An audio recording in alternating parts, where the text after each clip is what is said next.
Chapter 24:14. Merlin didn't leave. After all, this was the time to show her loyalty. With her shrewdness, she wouldn't abandon her boss at a time like this. Chun Zhao and Lila Gainik walked in front. There were some water stains on the ground, but it wasn't very dirty overall. After all, they'd only moved here 1 or 2 days ago. "This place makes me uncomfortable," Lila Gainik said. "There's a magnetic field in the air here," Chun Zhao said. "It's probably because some equipment is still running. Even I can't sense further away." Chun Zhao knew what Lila Gavich meant by discomfort. There was a special magnetic field here. It wasn't dangerous, but it was attached to people's skin. There was a special magnetic field here, but it wasn't dangerous. Chun Zhao didn't realize that there was an underground lab when he was above ground. It was also because of the magnetic field here. "There shouldn't be anything here," Merlin said. "They've moved all the valuable equipment away. The remaining chemicals aren't enough to pay off the debt. I want to know what equipment created the magnetic field here and how much it's worth," Lila Gainik said. "Maybe it's not just equipment. There's something else." "What?" Chun Zhao smiled and didn't answer. There was a faint smell of blood in the air. Apart from that, there was also a fishy smell. Chun Zhao's first reaction was that it was seafood. The three took the elevator down to a deeper area. Thankfully, it wasn't dark and the basic lighting was still intact. Just then, the three saw a room up ahead. There was a sign saying monitoring room on the door. As soon as they reached the door, they saw a line of blood on the ground. Judging from the blood stains, it seemed like something was dragging a corpse. "Let's go in and take a look," Chun Zhao said. Merlin followed behind. She was very uncomfortable with this place. There was a row of screens in the monitoring room, but there were still blood splatters on them. "Boss, Mr. Chun, how about we leave first?" Merlin tried to persuade them again. However, Chun Zhao and Lila Gainik ignored Merlin's request. Chun Zhao turned on the screen and switched to the scene from 2 days ago. What appeared on the screen was the scene of the researchers and workers busily moving the equipment away.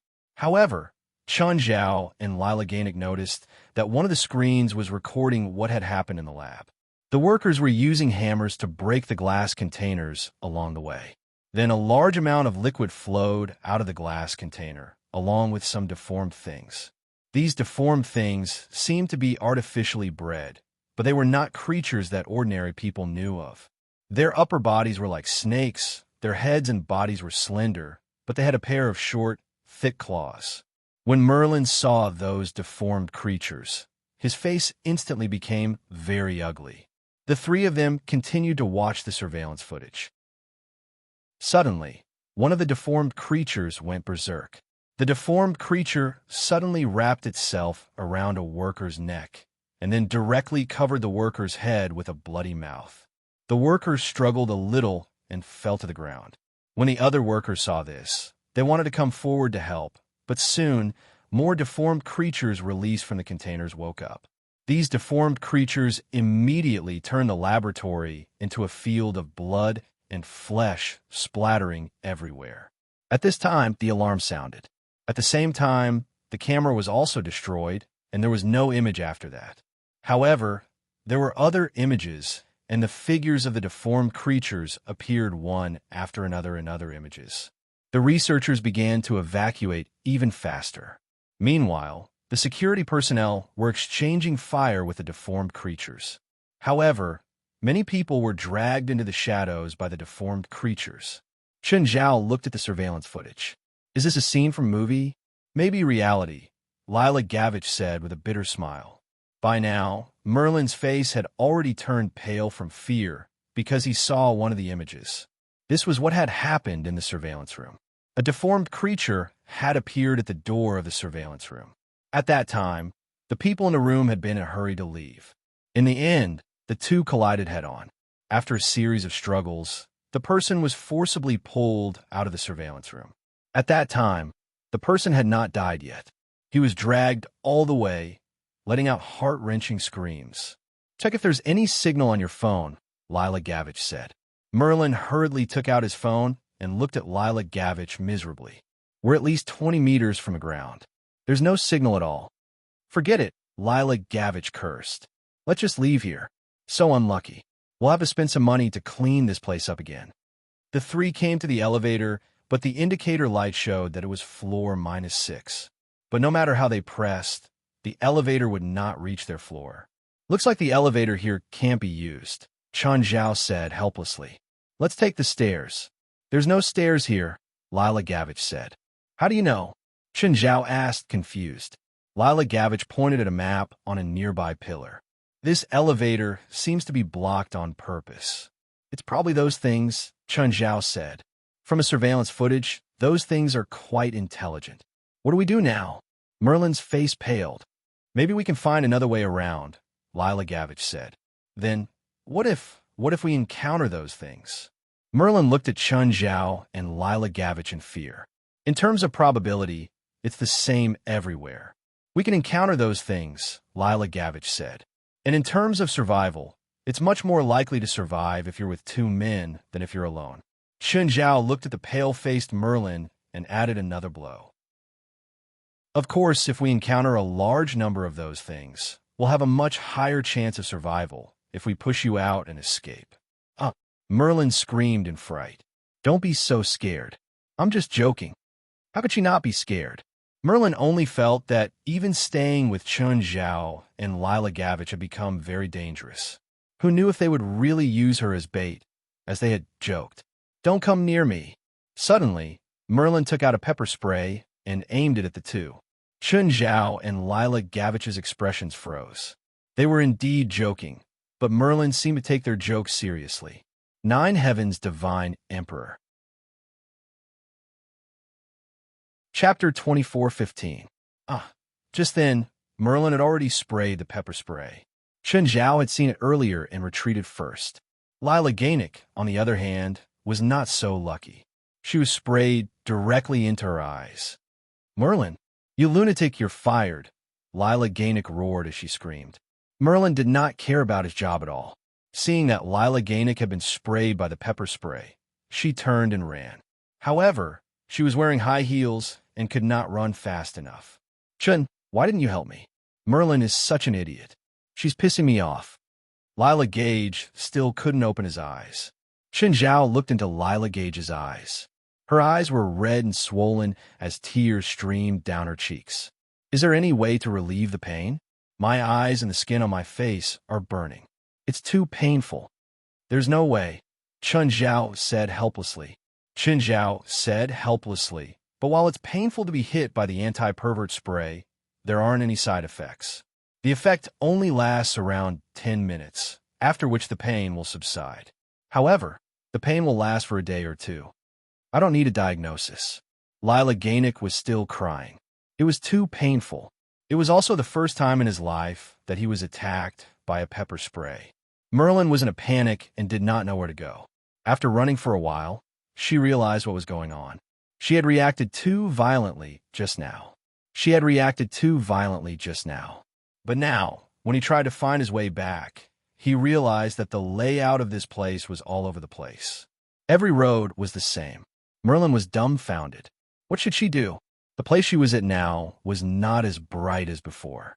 Some of the corridors had even turned into deep abysses. Merlin was panicking now. Everything was silent. It was so quiet that Merlin could hear his own heartbeat. Just then, Merlin heard the sound of water dripping. Suddenly, Merlin felt something cold on his arm. Liquid dripped onto it. Merlin looked up. In that instant, she felt like her head was about to explode. A deformed creature had appeared above her, without her knowing. The deformed creature moved too stealthily. She could not sense how it had appeared at all. Merlin screamed. He instinctively picked up the pepper spray and sprayed it wildly. Cough, cough. He had to admit the power of the anti-wolf spray. Even this deformed creature could not resist the pungent smell of the pepper spray. It was originally stuck to the ceiling, but it was sprayed to the ground by Melinda's anti-pervert spray. His mouth was constantly making strange noises, and his head was hitting everywhere. Merlin grabbed his high heels and used them to slap the deformed creature. Wow! The deformed creature let out a high-pitched cry. Merlin had actually used the heel of his high heels to pierce one of the deformed creature's eyes. At this moment, Merlin could not care about anything else. He turned around and ran. The deformed creature was extremely adaptable. It quickly adapted to the anti-wolf spray and chased after Merlin. Merlin was no longer wearing high heels. She had already realized that wearing high heels would only make her die faster. However, this high heel was her only weapon, and she was reluctant to throw it away. She grabbed it in her hand and ran. One of the deformed monster's eyes had been maimed by Merlin. It was still foaming with blood. However, it seemed to be very unaccustomed to this state, causing its actions to be very abnormal. Its speed was obviously much faster than Merlin's, but it was like a drunkard, constantly hitting the walls on both sides of the corridor as it ran. This had also bought Merlin a lot of time, even though Merlin was old. Although Merlin was old, it was time to risk her life. Merlin had used all her physical strength to fight desperately. Those deformed creatures would not pity her age. Merlin ran wildly. At this moment, Merlin saw an open door. He rushed into the room and closed the door. Bang, bang. Outside the door came the sound of the monster hitting. Every hit was like hitting Merlin's heart. Fortunately, the door of this room was a completely stainless steel iron door, and its thickness was amazing. This door was like the anti-theft door of a vault. No matter how the deformed creature hit it, the iron door still stood. However, just from the sound of the impact, one could feel how strong the deformed creature was. Ordinary people could not fight against this kind of creature at all. At this time, the place that Merlin escaped into was the underground laboratory's computer room. This computer room was not small. In the center of the computer room was a large iron ball with a diameter of 5 or 6 meters. Around the iron ball, many cables were connected. There were also many instruments around. This should be the power supply system of the entire underground laboratory. Merlin looked at the big iron ball and then looked at the surrounding instruments. This seemed to be the alpha power supply system. Merlin recognized this huge set of energy supply instruments. She was not an expert in electrodynamics, but she had a high degree. Some things that she had not touched did not mean that she had not heard of them. As for the alpha power supply system, she had seen it in a university course 30 years ago. But at that time, it was still a concept, an extremely advanced power supply system. Today's power supply systems were wind, water, coal, or nuclear power generation. The alpha power supply system was non-kinetic power generation, using chemical power generation. Through the fusion of several special chemical elements, it could produce a very large amount of electricity. However, this power supply system was later proved to have a big defect. Then it was listed as a dangerous design and was permanently banned. Unexpectedly, today he saw a complete alpha power supply system here. Even if Merlin was not an expert in this field, he knew that the cost of this alpha power supply system was even higher than the cost of the entire laboratory. Just as Merlin was admiring the masterpiece in front of him, he suddenly saw a few terrifying figures. A few deformed creatures. They were climbing along the cables to the ball and then looked straight at Merlin. Merlin felt that her heart was about to stop beating. Her mind was empty. At this moment, she was exhausted and had no strength to resist. Moreover, even if she had the strength, she did not have the mind. Those deformed creatures jumped down from the metal ball, but they did not bite Merlin to death. One of the strongest deformed creatures opened its mouth and spat out a mouthful of saliva. The saliva fell on Merlin's body. Merlin immediately felt that his body was completely paralyzed. His body could not move at all. At this time, the deformed creature stretched out its tail and curled up Merlin, climbing toward the left side of the power supply room. Chapter 24:16. Not long after, the deformed creature that had wrapped Merlin with its tail stopped. Then, the deformed creature flicked its tail, and Merlin landed on the iron net. Merlin realized that these deformed creatures did not seem to intend to eat her, at least not for the time being. There were still many deformed creatures patrolling the surrounding passages. Merlin wanted to move her body, but she could only feel a little of her limbs. Moreover, the remaining saliva of the deformed creatures on her body was coagulating and gluing her to the iron net. Give up. Don't waste your energy. At this moment, a voice came from the side. Merlin turned her head and saw a man in a white coat. The man's eyes were lifeless, and his voice was very weak. You're a researcher here? It's obvious, isn't it? The man said weakly. Are these the results of your research? They can only be considered to have been cultivated by us. We can't research these things, the man said. When I came here, there were already their eggs. Later, through cultivation and reproduction, it reached the scale we have today. What are these things? Do you know the Quetzalcoatlus of the Inca civilization? I've heard of them. You mean they're Quetzalcoatlus, but they look like a bunch of baldies. There's not a single hair on their bodies. They don't look like Quetzalcoatlus at all. They're the original forms of Quetzalcoatlus, the man said. The man said, the origin of the first eggs in the lab was unknown, but through research, we found that they were highly intelligent and sociable. Therefore, the people who studied with me at the time believed that their civilization might have existed a long time ago. So what are they going to do to us now? Eat us? Or use us as food for winter? Merlin asked with a hint of self-mockery. She did not have much hope for survival research. At least, she did not see any hope of survival. Look up. Merlin turned her head and looked straight up. In the shadows of the ceiling that was covered with various pipes, there were wet meat eggs hanging. Merlin swallowed. She had already realized something. You've seen aliens, right? Even though Merlin's body was in a state of paralysis, she still felt unprecedented fear. The Quetzalcoatlus we see now are all cultivated in the laboratory's container trough, so their development is extremely incomplete. They can only be considered subspecies. The man said, after the real feathered serpent god emerges from the egg, it needs to drill into the body of a large mammal before it can grow into a real feathered serpent god. As for the process, you can refer to the facehugger in Alien. How did you know? I'm not the only one who was captured here. When the lab was evacuated, 4 people were captured by these subspecies. At this moment, a huge creature emerged from a circular passageway. Its size was similar to those subspecies, but it was much larger. In terms of weight alone, they were more than 5 times larger than normal subspecies. Unlike the subspecies that crawled on the ground, their upper bodies were propped up, just like humans. The lower half of its body wriggled forward like a snake. They had colorful feathers on their backs and armpits. This was obviously the Quetzalcoatlus that the researcher beside him was talking about. Quetzalcoatl let out a strange cry.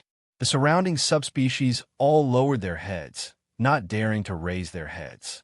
They were as humble as commoners in front of nobles. At this moment, the feathered serpent god moved into a water trough. Merlin heard the sound of an electric motor starting up. Then, the lights around the water trough lit up. The water trough where the feathered serpent god was connected to many cables, which seemed to be connected to electricity. In the water trough, it let out strange cries. What is it doing? Absorbing electricity, the researcher said. Quetzalcoatlus seems to be able to absorb electricity, and they have very high intelligence. No one has taught them how to use the equipment here, but in the past 2 days, I've watched them go from fumbling around to now being proficient in using it. You can't imagine how smart they are. Merlin felt that his scalp was about to explode. Of course, he understood the meaning of the researcher's words. Even humans would not dare to say that they could learn to operate such complicated electrical equipment without any relevant experience, let alone other species. If it was just physical strength, it would not be enough to threaten the entire human community. After all, there were many animals on Earth that were stronger than humans. But what if there was a species that was stronger and smarter than humans? What about their reproductive ability? The researcher glanced at Merlin from the corner of his eyes. As long as they have enough food, they only need 1 night to complete their mating, laying eggs, and hatching into larvae. After the larvae burrow into a mammal's body and eat the mammal's body, it takes a day for them to become semi-mature. Take that feathered serpent god, for example. Its actual age is only 20 hours. Hearing the researcher's words, Merlin was beyond shocked. You people are crazy. How dare you research this kind of thing? It's too late to say that now. Besides, I'm just a researcher. In terms of work, I'm no different from an engineer. Even if I don't accept this job, someone else will. The researcher completely removed his responsibility. Although what he said was the truth, Merlin was so angry that she gritted her teeth. However, she had no way to teach the researcher a lesson at this moment. She could not even protect herself now. At that moment, a piece of flesh above them suddenly burst open. A huge amount of liquid poured down, drenching both of them. Of course, if it was just the liquid pouring down, it would not have made them panic. There was something else that came down with the liquid. It was a young, feathered serpent god. This young, feathered serpent god looked pink and a little cute. However, as long as it was associated with the facehugger, no one would think it cute anymore. The young, feathered serpent god began to crawl toward the researcher. The researcher was so scared that he trembled all over and made a ho sound. The young, feathered serpent god hesitated for a moment before turning around and crawling toward Merlin. Merlin was scared out of her wits. Only now did she understand how this researcher had managed to survive for the past 2 days to the last one. Merlin also wanted to make that sound, so she tried to make a ho sound. However, the young feathered serpent god did not stop. It had already crawled to Merlin's chest. Merlin could feel the chilly sensation when the young Quetzalcoatl god came into contact with her skin. Merlin was so scared that she was silent. Her breathing became rapid. Chapter 24:17. Death was approaching her bit by bit. Merlin could almost see the grim reaper waving at her. The young serpent god seemed to see it too. Suddenly, Merlin woke up. How was this the grim reaper? It was Chun Zhao. Chun Zhao was standing before Merlin and waving at her. You? Merlin stared at Chun Zhao, dumbfounded. Just then, the young serpent god jumped up and pounced at Chun Zhao. Chun Zhao reached out and lifted the young serpent god's tail. Is this the serpent god? Chun Zhao looked at the researcher. Does it taste good? The young serpent god kept struggling in Chun Zhao's hand. It even turned around and bit Chun Zhao's hand. But it was so small. How could it bite Chun Zhao, who had thick skin? Just then, Merlin saw Lila Gavik come too. Standing beside Chun Zhao, Lila Gavich's eyes were still red and swollen. His eyes weren't big to begin with, but now there were only 2 slits left. Merlin, good job. Look at what you've done to me. Merlin opened her mouth, but didn't say anything. She really didn't understand why these two had the courage to stand before her. Couldn't they tell what was going on? Couldn't they see the surrounding subspecies and the huge adult serpent god? Lila Gavik snatched the young serpent god from Chun Zhao's hand. Apologize immediately, or I'll stuff this thing into your mouth. Before Merlin could apologize, Lila Gavik was bitten by the young serpent god. Lila Gavik's hand hurt. He tossed the young serpent god to the ground and stepped on it. The young serpent god was smashed to pieces. By then, the other subspecies and the huge adult serpent god had already noticed Chun Zhao and Lila Gavik's arrival. After noticing that Lila Gavik had killed one of their offspring, all the serpents were enraged. The mature feathered serpent god spread its arms, and the feathers on its body stood up. This was clearly a sign of their anger. The mature feathered serpent god let out a strange cry. The other subspecies immediately surrounded Chun Zhao and Lila Gavik. Merlin and the researcher had already sentenced Chun Zhao and Lila Gavik to death in their hearts. To them, Chun Zhao and Lila Gavik had no chance of survival at all. Just then, a subspecies charged toward Chun Zhao. He spat out a mouthful of saliva as soon as he opened his mouth. Merlin and the researcher counted in their hearts. 3, 2, 1 down, but Chun Zhao didn't fall. Chun Zhao looked at his wet body. It spat at me? Lila Gavik nodded. He'd seen Chun Zhao fight against millions of demons, but he had never seen a demon who dared to spit at him. He had to admit that the baldy in front of him was quite courageous. Fuck! Chun Zhao lifted his foot and kicked the subspecies away. The subspecies slammed into the concrete wall a dozen meters away. The concrete wall cracked, and the subspecies fell to the ground, motionless. Merlin and the researcher were dumbfounded. What kind of strength was that? Not only was this man not afraid of the subspecies' paralyzing saliva, but he could even fight back and kick a subspecies to death. Just then, the second subspecies pounced over. Careful! Merlin shouted with all his might. But just then, she saw Chun Zhao grab the subspecies' upper and lower jaws and pull hard. The subspecies' mouth was pried open. Seeing Chun Zhao twist it let go. The subspecies slid to the ground and didn't move. The researcher's heart was in turmoil. Others might not know, but he knew all the data of these subspecies. The strongest carnivorous creature on land was undoubtedly the Manchurian tiger. Siberian tigers could be over 3 meters long and weigh 400 kilograms. They had 80% muscle and 400 kilograms of bite force. They could run at 80 kilometers per hour and hit 800 kilograms with their forelimbs. Their stats were almost 2 to 3 times that of the best human boxers, weightlifters, and sprinters. They were also bodybuilders. But the subspecies' stats surpassed the Siberian tiger in all aspects. They also had tails as powerful as anacondas. They could crush 1,500 kilograms. At the same time, they had intelligence close to humans. Chun Zhao actually tore open the upper and lower jaws of such a terrifying creature and killed it with a twist of his head.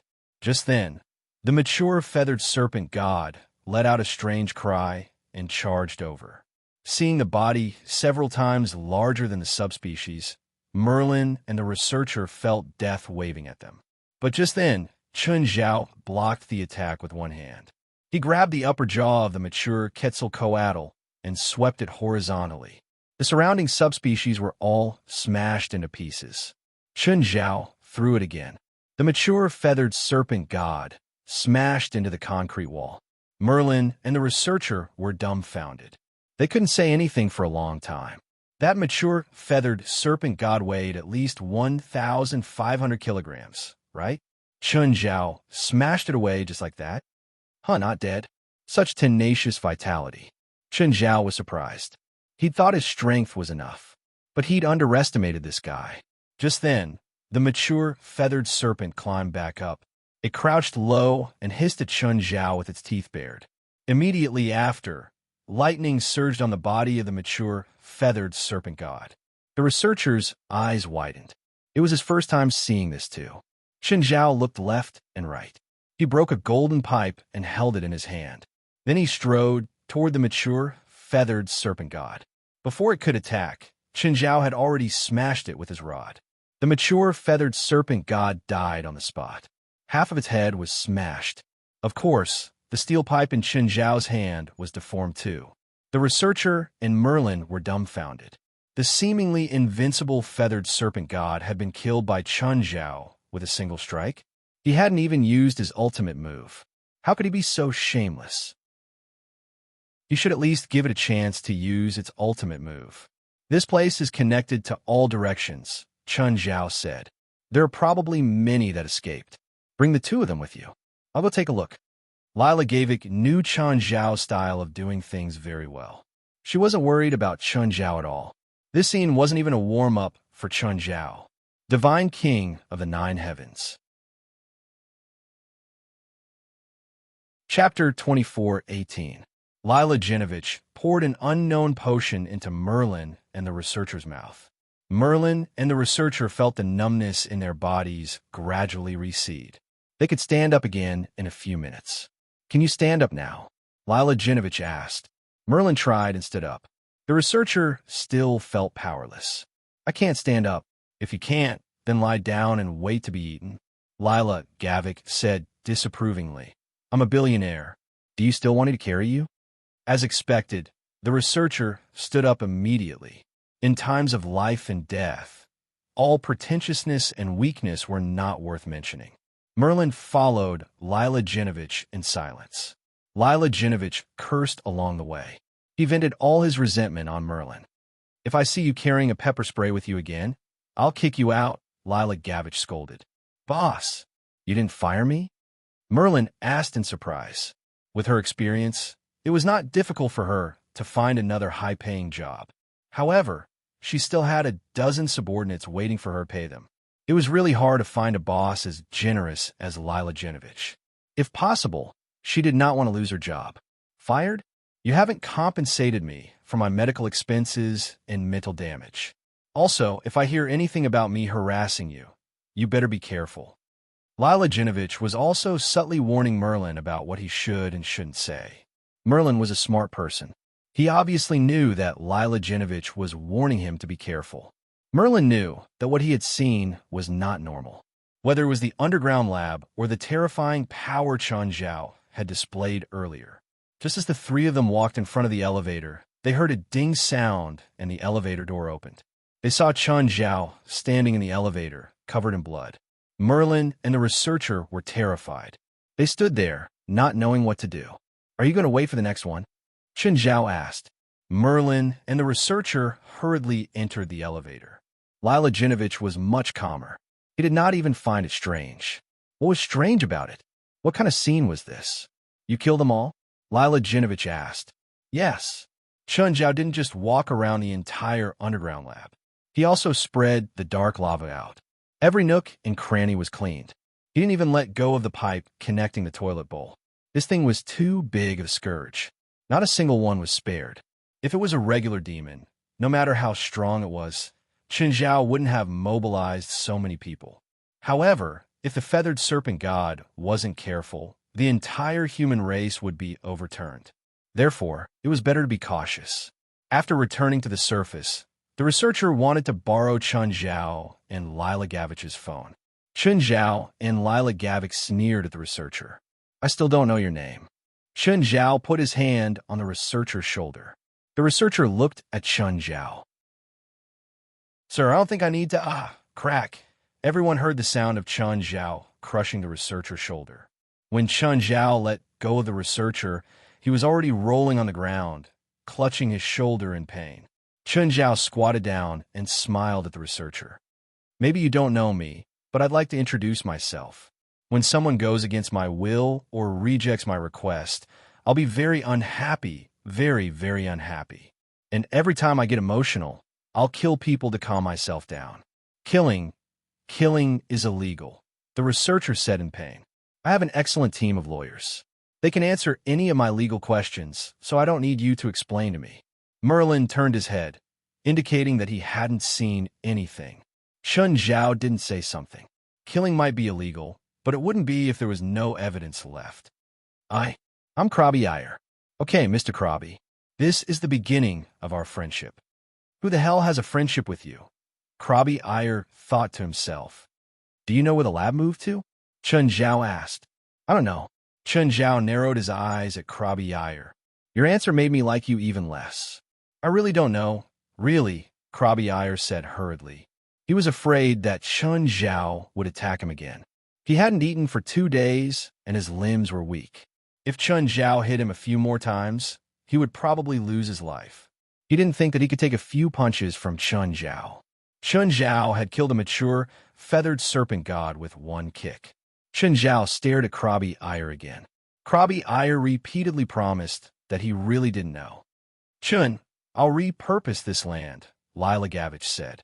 "It's best not to bury people around here, or else I'll be in trouble. 10 kilometers to the north. Even if I want to bury people, I'll bury them there." Krabby Iyer trembled in fear. "Don't kill me. To me, worthless people don't need to live." I got it. Krabby Iyer said hurriedly. "Got it? I don't know where the lab is, but I know the company that moved it to. It's Antac Cargo," Krabby Iyer said hurriedly. Krabby Iyer hurriedly said, "At that time, the person in charge of discussing the details of the move was in contact with someone from Anita Cargo Company, and I happen to know that person. We even talked for a while afterwards, so Anita Cargo Company definitely knows where to move the laboratory." Chun Zhao and Lila Gavich didn't expect to get such important information from Krabby Iyer. If they could find the lab directly, it would save them the trouble of spying on Homezia's family. "I hope you're not lying to me," Chun Zhao said calmly. No, I don't dare. But before we find it, you can't go anywhere." "You want to detain me?" "That's illegal detention." Chun Zhao glanced at Krabby Iyer. "Please don't repeat such stupid words in front of me." Krabby Iyer didn't speak. After all, Chun Zhao could even talk about murder so casually. Why would he care about illegal detention? "Gavich, we need to clean the place again. Find someone reliable." Chun Zhao meant that they should find people from the Dark Elves, not ordinary people. Chapter 24:19. Chun Zhao had already cleaned up the bottom, but there were still many unspeakable scenes. Krabi was a regular person. Chun Zhao didn't plan to bring him with him. But Lila Gavich had a solution. Before coming to the New Society Research Institute, Chun Zhao had already arranged for people to monitor Homesia's family. When he got home, Fei Lai was still reading the Huaxia classics. "Darling," Chun Zhao greeted them and sat down beside Fei Lai. He took her right hand and carefully removed the gauze. Fei Lai didn't respond. She just changed her posture and hugged Chun Zhao. Fei Lai's wound had already healed, but there were still some marks. "How do you feel today?" "A little weak," Fei Lai answered. "I can't focus." This was the most obvious symptom of losing vitality. But Chun Zhao hadn't made a potion to replenish vitality yet. So, he didn't have a good solution for now. Of course, Fei Lai's body and vitality were much stronger than regular people's. So, Fei Lai could be considered healthy now. Her weakness was mostly because she wasn't used to it. "Have you found a mastermind behind this incident?" "Not yet." "Be faster," Fei Lai said gently. "Angel Shore has already been sealed. I want to be faster too, but the mastermind is very cautious. The clues we can find are also very limited." "Then work harder. You're protecting world peace." Fei Lai still felt that apart from being the president of the supernatural organization, Chun Zhao was also a member of a secret organization that protected world peace. Because that was what Chun Zhao had said at the beginning. Even now, she still firmly believed this. Chun Zhao would occasionally disappear for a day, and he never told her where he went. "Papa! Papa!" Just then, little Jerlin ran in, followed by little Larissa, who stumbled behind. "Papa, look what I caught." Seeing what Jerlin was holding, Chun Zhao was scared out of his wits. "Oh my!" Chun Zhao quickly snatched the octopus from Jerlin. It was a mutant octopus, but when Chun Zhao grabbed it, he realized that it was already dead. Had the mutant octopus already spread to Mirror Lake? Frowning, Chun Zhao went to Mirror Lake. Dark magma was released instantly. Chun Zhao realized that there were only 2 or 3 mutated octopuses in Mirror Lake, and they were almost dead. This was probably because this was an upper-class water source, and it was fresh water. These octopuses were originally from the sea. No matter how much they mutated, it was impossible for them to survive in fresh water. Chun Zhao really thought that the octopuses had mutated to the point where they could leave the water. Chun Zhao had almost pissed his pants. Fortunately, it was just a false alarm. Just then, Chun Zhao received Isaac's call. "Mr. Chun, I've researched something about the mutated octopus." "Any new discoveries?" "It's a bit complicated. Can you come over?" "The Marine Biology Research Institute?" "No, my house." Chun Zhao was surprised, but he didn't ask. When they found Isaac's house, they found that it was just an ordinary 2-story house. It covered an area of less than 150 square meters. For the people of the United States, this was quite small.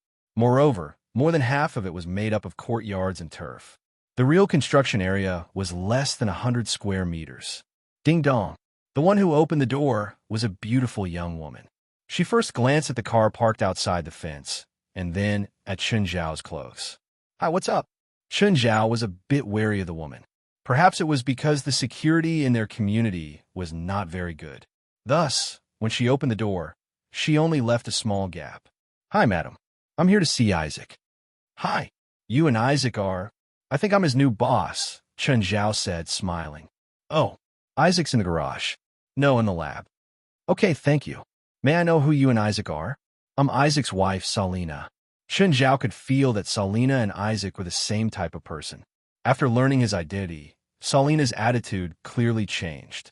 Of course, Chun Zhao didn't dislike people like her. Everyone pursued profit. It wasn't a big deal. Actually, Salina and Isaac had similar personalities. They both wanted to live a glamorous life. Salina had married Isaac in the first place. It was mostly because Salina felt that Isaac's future was predictable. However, Isaac's career didn't rise as Salina had expected. For several years, there had been no waves, neither rising nor falling. Isaac's income was also far from enough for the family to do whatever they wanted. This caused the couple's relationship to weaken day by day. Selena definitely didn't want a life where she had to worry about daily necessities. She wanted to be able to go to all kinds of high-end clubs and choose the luxury she liked. She didn't want to drool at those things in commercials. She didn't want to fool people with fakes and get recognized at parties. Because of this, Selena even thought about divorce. But 2 days ago, Selena saw Isaac come back in the middle of the night. She wanted to have a big fight with him. But Itzhak told her that he had a new job and that his new boss was a very generous man. Selena didn't really believe it.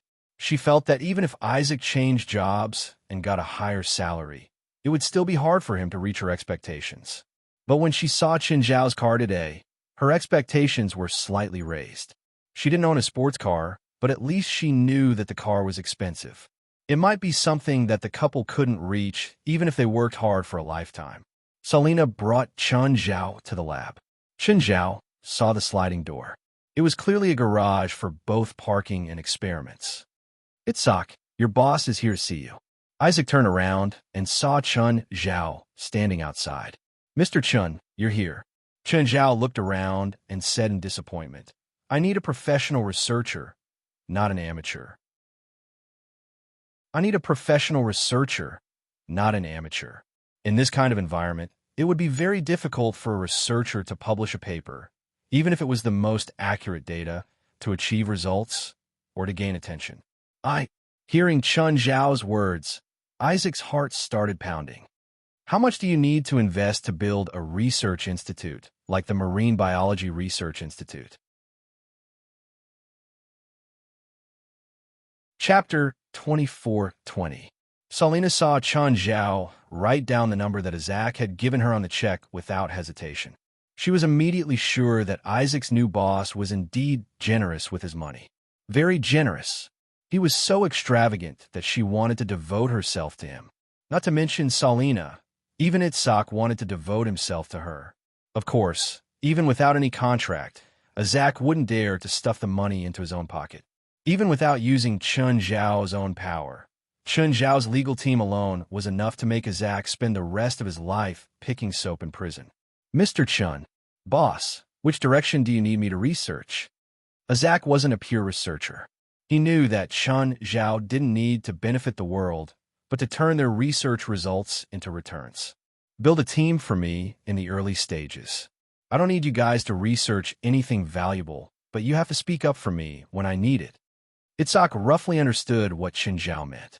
What Qinzhao needed was someone who could speak up for him in his field of expertise. He could make no contributions, but he couldn't make mistakes.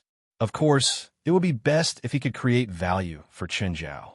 Selena, can you help me prepare dinner for boss and me? Isaac looked at his wife. Of course, Selena said considerately. My pleasure. After Selena left, Qinzhao asked, how long will it take to build your team? It depends on what kind of research team you need. If it's someone like my teacher, Nancy, it'll probably take at least a year. I don't need someone like Nancy. I need someone you can completely control. Of course, I also need someone I can control, someone with professional abilities and ideals. If that's the case, it shouldn't be hard. 1 month is enough. Okay, I'll give you 1 month. Also, do you need any professional equipment? 1 scientific research ship and 1 deep-sea submarine. These 2 are the most important and also the most expensive. Boss, I'm afraid the money you gave me. How much? Research ships and deep-sea submarines also have different prices the best. Also, it's best if it's available on the market. I don't want to have to order scientific research ships and deep-sea submarines.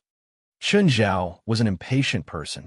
What he needed was someone who could endorse him, not a team with scientific spirit. I think it should be within $30 million. When you have time, go and take a look at these manufacturers and give me a quote. I will send someone to buy them. He didn't have to buy the equipment himself. After all, the price was too high, even if he was confident that Isaac would not dare to be greedy. But if Isaac was really hot-headed, it would be troublesome to clean up. Qinzhao could casually give him a huge check. Although it was a lot of money, it was not enough for Isaac to give up everything for it. But when money reached a certain level, that might not be the case. Tell me about your recent research on mutated octopuses. What did you find? Boss, I've dissected more than a dozen mutated octopuses. I've discovered that these mutated octopuses only have a lifespan of about 15 days. Many of their organs haven't fully grown, but their bodies have already matured. This causes many of their functions to be uncoordinated, which is why their lifespan is very short. Their entire lives are spent eating and dying. All kinds of research have shown that this isn't a mature, mutated specimen. It's more like it was created for some purpose. To cause trouble, Chun Zhao said. Yes, that's right. It was created to cause trouble, Isaac said.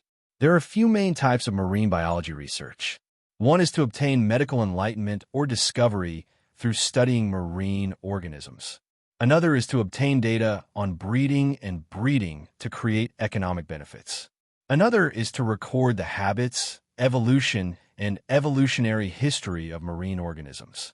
Of course, there are also some research with the intention of protecting the environment. But generally, these are the main purposes of marine biology research. This mutated octopus is definitely man-made. Secondly, I can't think of any other use for this mutated octopus other than causing trouble. This mutated octopus has a short life cycle and abnormal brain development. Its intelligence is much lower than that of normal octopuses. They rely more on instinct to eat and hunt. When they're larvae, they'll attach themselves to medium and large fish and eat the parasites or plankton on them. Then, when they're bigger, they'll eat the host body to obtain enough nutrient for growth. A 1-kilogram fish is probably enough for their short life, but they'll leave the host after their outer body matures. Then, they'll start looking for more suitable food. Isaac paused and said, I threw a few mice into the tank where the mutant octopuses were kept. At the same time, I also threw in some small fish. Except for one octopus that was easily bitten to death by the mice. Most of the mutant octopuses chose mice as their first target. They seem to have a special liking for mammals. This made me suspect that the original purpose of the person who designed and created them was to attack humans. Also, I discovered a special characteristic of these mutated octopuses. What characteristic? Backtrack. What's backtrack? Do you know about salmon?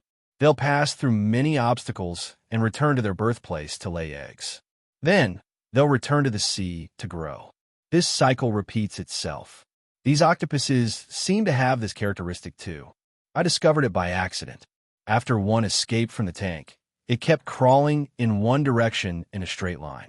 When I discovered this mutated octopus, I suddenly had this idea. Then, I experimented with other mutated octopuses and discovered that some of them have the ability to backtrack. Some, so not all. Actually, not all of them. It mainly depends on whether they've eaten completely. According to my calculations, after they killed 5 mice and gnawed on part of their bodies, they're almost done eating. After that, they'll try everything they can to escape from the water tank and head in one direction. Chapter 24-21. Isaac's research was quite thorough. However, there was one thing he hadn't figured out, which Chun Zhao knew. The mutated octopuses weren't eating normal food. They were sucking life force. Are there any dead rats? Chun Zhao asked. Yes. Although Isaac's temporary lab wasn't big, it had a lot of equipment. But because the area was small, many things were very messy. Once he stopped, some equipment had to be moved again. Of course, this wasn't because Isaac had a scientific spirit. He was just trying to prove his own value. Chun Zhao never disliked people like him. In fact, he quite admired him. After all, things that were biased towards interest could change. However, people like Isaac who thought that he was trying to prove his value wouldn't change.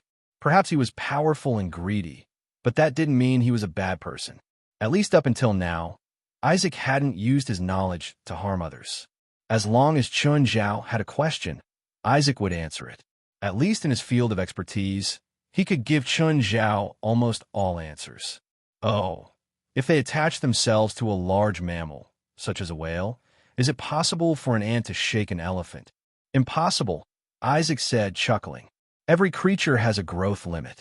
Even if they have the ability, they can't penetrate the whale's skin. The whale's skin is very thick. Even small bullets can't penetrate it, let alone octopuses. Also, these mutated octopuses are very weak.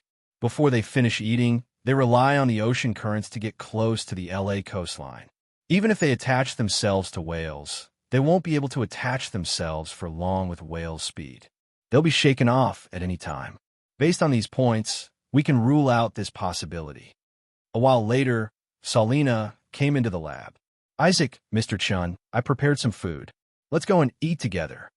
Chun Zhao didn't decline. Salina prepared some barbecue and beer. However, because Chun Zhao had to drive, he only ordered a few cans of drinks. Boss, have you thought about aquaculture? Never. What's the profit from aquaculture? Chun Zhao asked. It depends on the scale, the type of aquaculture, and the sales channel. Give me an accurate figure. If I buy a 20 square kilometer sea area for aquaculture, how much profit can I make in a year? If it's a mollusk bivalve, it can probably exceed 20 million US dollars a year. If it's other fish, because of the huge difference in type and price, the income is also different. Also, due to the impact of the ocean climate change, the data changes are also very big. Hearing the 20 million profit, Chun Zhao lost interest. Not to mention the complexity of mariculture. Mariculture and tourism were essentially in conflict. Chun Zhao couldn't set up a farm near Nanchi Island either. Chun Zhao planned to build a complete resort on Nanchi Island and the surrounding waters. They took over almost all the entertainment programs. In Isaac and Salina's opinion, an annual profit of tens of millions of dollars should be considered high. He wanted to show his value, which was why he wanted to encourage Chun Zhao. How does an employee demonstrate his value? Of course, it was to help the boss earn money. However, Chun Zhao didn't care about the profits at all. On the way home, he received a call from Andrews. Hello, Mr. Chun. Hello, Andrews. How have you been? Thank you for your concern. I'm great. Andrews was indeed great. After all, as Chun Zhao's business manager, he was responsible for helping Chun Zhao with some investments. Plus, Chun Zhao had a terrifying amount of cash, so he had a very high status in the banking department. Of course, he would get a commission for every cent he helped Chun Zhao earn. Chun Zhao only wanted one thing from him: short-term, stable, and safe. He didn't need to rely on the cash to make money. It was fine as long as he didn't lose money. He didn't earn much for Chun Zhao. It was basically the same as the depreciation of the currency. However, Chun Zhao still gave him a 5% share. Andrews actually had a risk-taking gene in his bones. After all, almost everyone in the financial industry would take risks. However, he really didn't dare to go against Chun Zhao's wishes. This was because every investment he made required Chun Zhao's approval first. If he dared to invest in some high-risk projects, Chun Zhao would directly cancel his financial services. Many people in the business department had their eyes on Chun Zhao's big cake. Some people even used other methods to get Chun Zhao's phone number, saying that they could give Chun Zhao more benefits. In the end, Chun Zhao was annoyed by the harassment and went to complain to Andrews. Only then did Andrews know about it. However, Andrews was quite satisfied with his current income. He helped Chun Zhao manage the billions of dollars in cash, even though they were all ordinary projects. However, because of the huge amount of cash, he could easily pull the profits of the projects and bring a greater return to the money. Ever since he became Chun Zhao's financial manager, he had helped Chun Zhao earn at least $50 million. He also received a share of more than $2 million. In the past, he would help other clients with financial investments.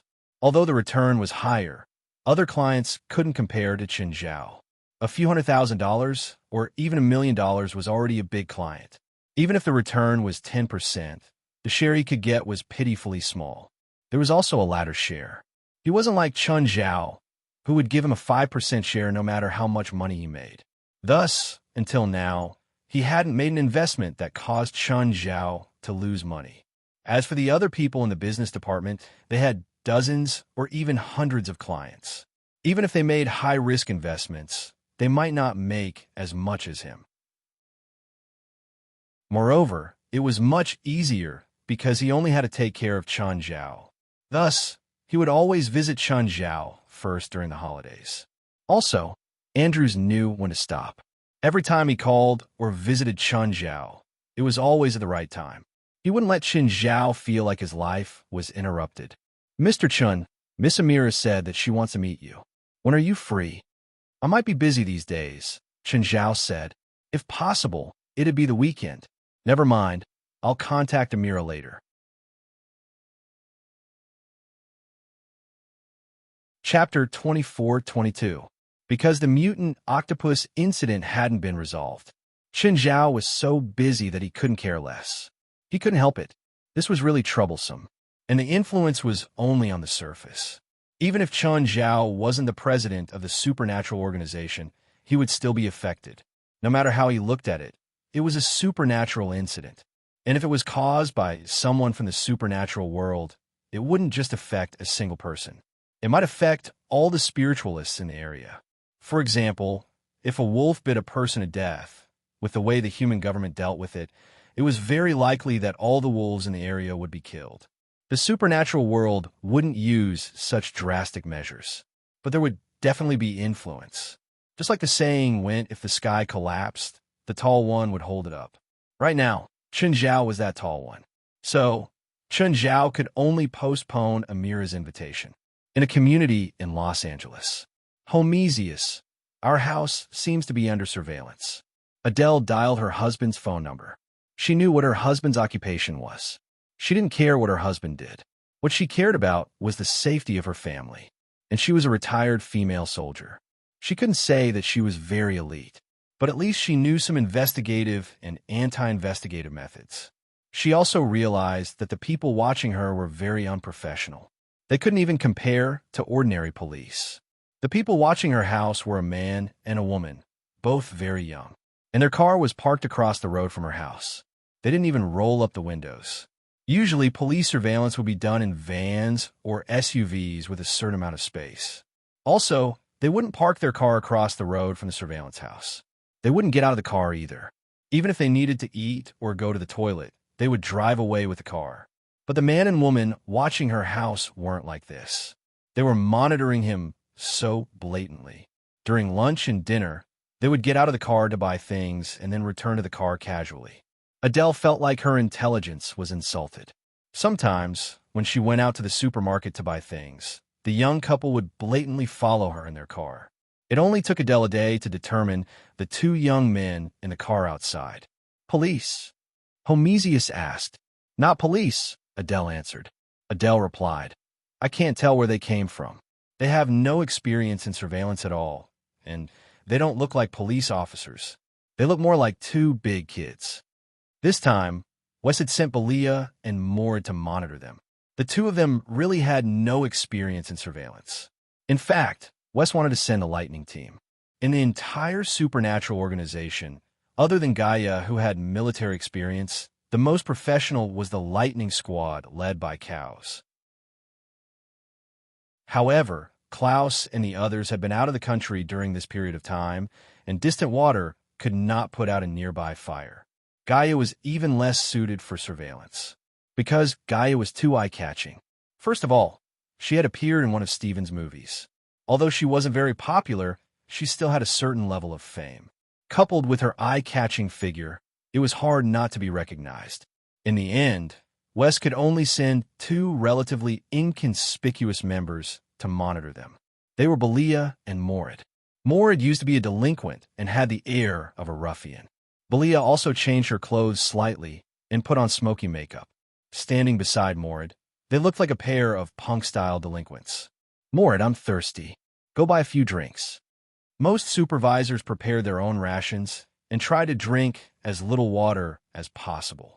That way, they could continue monitoring for a longer period of time. However, they didn't care that much.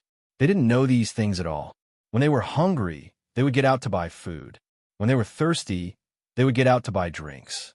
Then they would go to the toilet frequently. Even during surveillance, one would lean against the window and stare at the opposite house, while the other would sit in the driver's seat and play with his phone. After a while, another person would continue monitoring. If Klaus and the others knew that Belia and Mord were monitoring them like this, they would probably take a submachine gun and shoot them. Mord returned with the drinks. Belia glanced at the drinks. I don't like these. It's good enough that you have drinks. We're monitoring them now. At that moment, Belia saw the door of the house opposite open, and Adele walked out. Quick, get in the car. That woman is going out.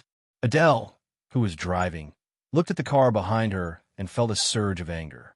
She didn't know who had sent these two to monitor her, but she felt that they were insulting her. Even if they were monitoring her, they should have at least sent two smart and skilled people.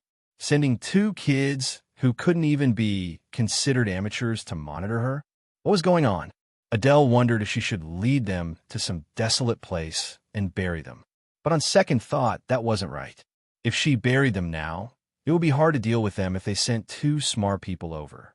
Adele suppressed her plan to kill them and destroy their corpses. The first thing to do now was to figure out the power behind these two. She wanted to see what their goal was.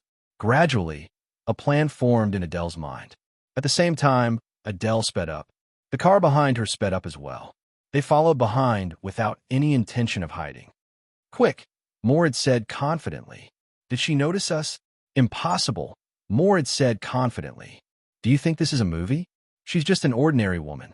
Even if we stand before her, she won't know what we're doing.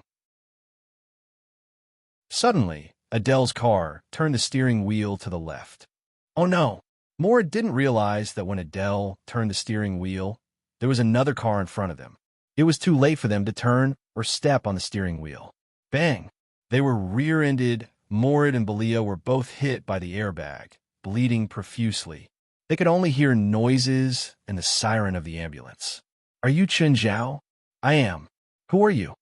Our hospital has received two injured people from a car accident. They gave you your contact number. They haven't paid for the treatment and hospitalization yet. Can you come over? Sure. Which hospital are you from? I'll go over now. Chen Zhao was confused. Who was in a car accident? She even gave him her contact number. Despite his confusion, Chen Zhao still rushed to the hospital. Chapter 24-23. Sorry. Chen Zhao looked at the woman he'd accidentally knocked over. He reached out like a gentleman and helped her up. I should be the one sorry, Adele said, smiling. Chen Zhao nodded at her. He didn't care about who was right or wrong. Everyone came to the hospital because they were sick or their family or friends were sick. Everyone's time was precious. Therefore, he didn't have the time to argue over a small accident here. Chen Zhao walked around Adele and pushed open the door of the ward. Adele looked back at Chen Zhao, who just entered the room, and then left expressionlessly. Chen Zhao didn't notice Adele's gaze. He was more concerned about Morid and Belia's injuries. Thankfully, when he entered the room, he saw that the two were fine. Morid's head was wrapped in gauze, and there were bruises around his eyes. Belia was slightly better. One of her hands was in a cast and hung on a frame. She couldn't get out of bed yet. President, Belia called out in surprise when she saw Chen Zhao. Chen Zhao looked at the two in annoyance. What's wrong with you two? How did you get into an accident? President, West arranged for us to monitor that woman called Adele. We drove a bit faster, so there was an accident, Morid said, feeling wronged. You were driving very fast. Not very fast. We can drive as fast as we can in the city, around 40 kilometers per hour. Fortunately, they'd been driving in the city. Even now, they still didn't understand that they'd been tricked by Adele. No matter how fast they drove in the city, they couldn't go very fast.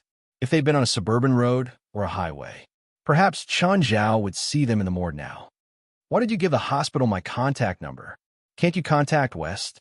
Because it's embarrassing? Moritz said shyly. Yes, it was embarrassing. Too embarrassing.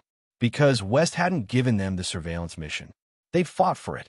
They'd watched too many secret agent movies and suddenly wanted to be a secret agent. At the time, West thought that it didn't matter who the mission was. He didn't think too much and just gave it to them. West didn't know that Morid and Belia had messed up the mission. Morid and Belia were also confused, so they didn't tell Chen Zhao in detail. As a result, Chen Zhao was confused and thought that it was really a normal traffic accident. President, there's one more thing. Morid looked at Chen Zhao awkwardly. Belia also lowered her head and stole a glance at Morid. What is it? Say it. Can this car accident be considered a work injury?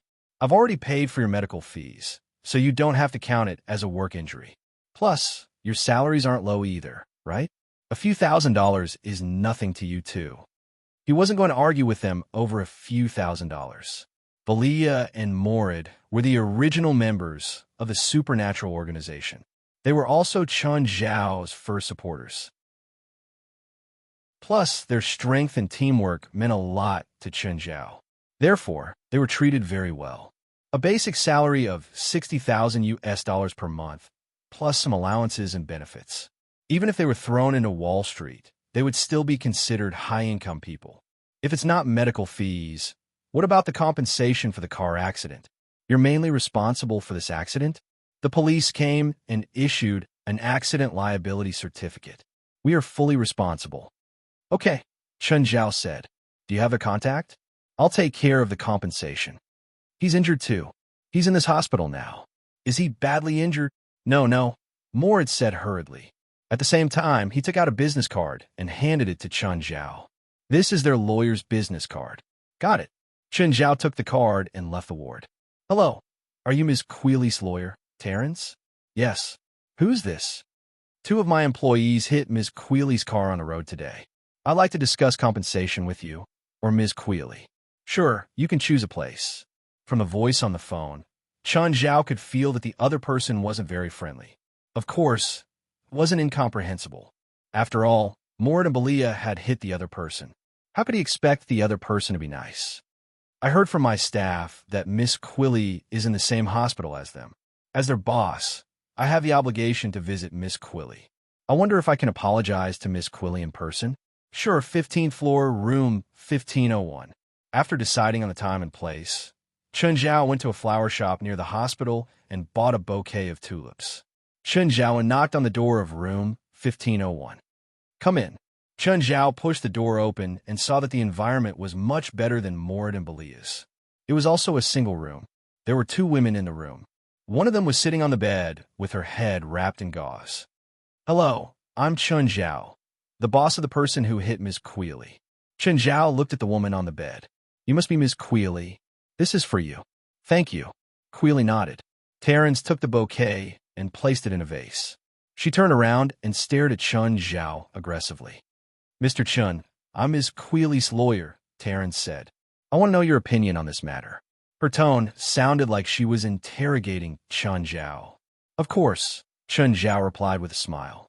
As the one at fault, I'll compensate Ms. Queely for her car repair, medical, and lost time. Of course, I'll also cover any expenses incurred in the process, such as lawyer fees. He didn't plan on rejecting any reasonable compensation, but he was rather displeased with Taryn's attitude. It was an accident. She didn't hurt Queely on purpose. Moreover, he'd come to discuss compensation himself. But Tyrant continued to be overbearing. Are you sure you want to pay for your employees' compensation? Is there a problem? Chun Zhao glanced at Terrence, his eyes filled with disdain. This is the bill, Mr. Chun. Are you sure you want to pay for your employees' compensation? Terrence tossed the bill to Chun Zhao. When Chun Zhao saw the number on the bill, he felt a headache coming on. No wonder those 2 were looking for him. Because they'd crashed a sports car, the repair cost was $1. $35 million. Together with the miscellaneous expenses, it added up to nearly $8 million. Chun Zhao took out his checkbook, wrote down $2 million, and signed it. This should be enough.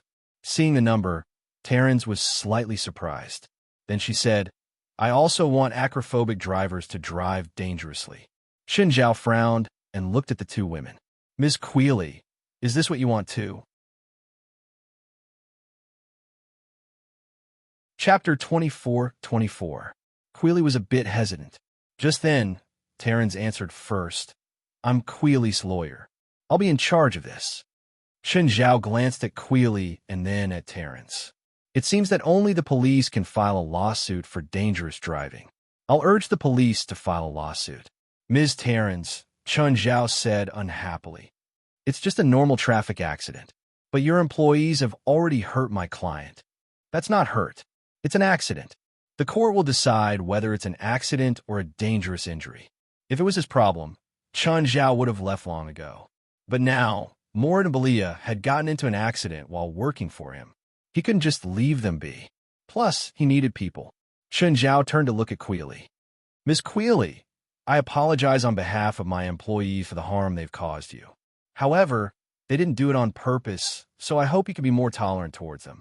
As for other compensations, as long as they're reasonable and within my capabilities, I'm willing to pay for them. Chun Zhao's tone was sincere and his attitude was very humble. Queely lowered her head and thought for a moment. But when she met Terrence's gaze, she still took a deep breath. Terrence will be in charge of this. This time, Chun Zhao was really angry. He'd already given her enough face. Since she wouldn't listen to his kind advice, he could only turn against her. Doing this won't get you any benefits. Queely is just exercising her authority. Fine, that's all I have to say, Chun Zhao said. If you really want to fight in court, I'll accompany you to the end. With that, Chun Zhao turned and left. After leaving the ward, Chun Zhao picked up his phone and called Alex. Alex, that's how it is. I understand. Leave it to me. Also, how much do you need me to do? At the very least, I can compensate. If you can make it so that I don't even have to pay, that's even better, Chun Zhao said calmly. Although he'd given the check, it could be voided with a call to the bank. Chun Zhao said that the check would only be valuable if it had value. Tyryns, isn't this a little too much? He didn't do it on purpose. Queely, don't you understand? What you need right now is to attract attention. It has nothing to do with their compensation. The most important thing is to make this a hot topic. I'll contact the entertainment media and let them publicize this incident, Tyrese said. But this is indeed a very ordinary traffic accident. Whether it's a traffic accident or not is up to us to decide. Trust me, I can make this ordinary traffic accident not look so simple.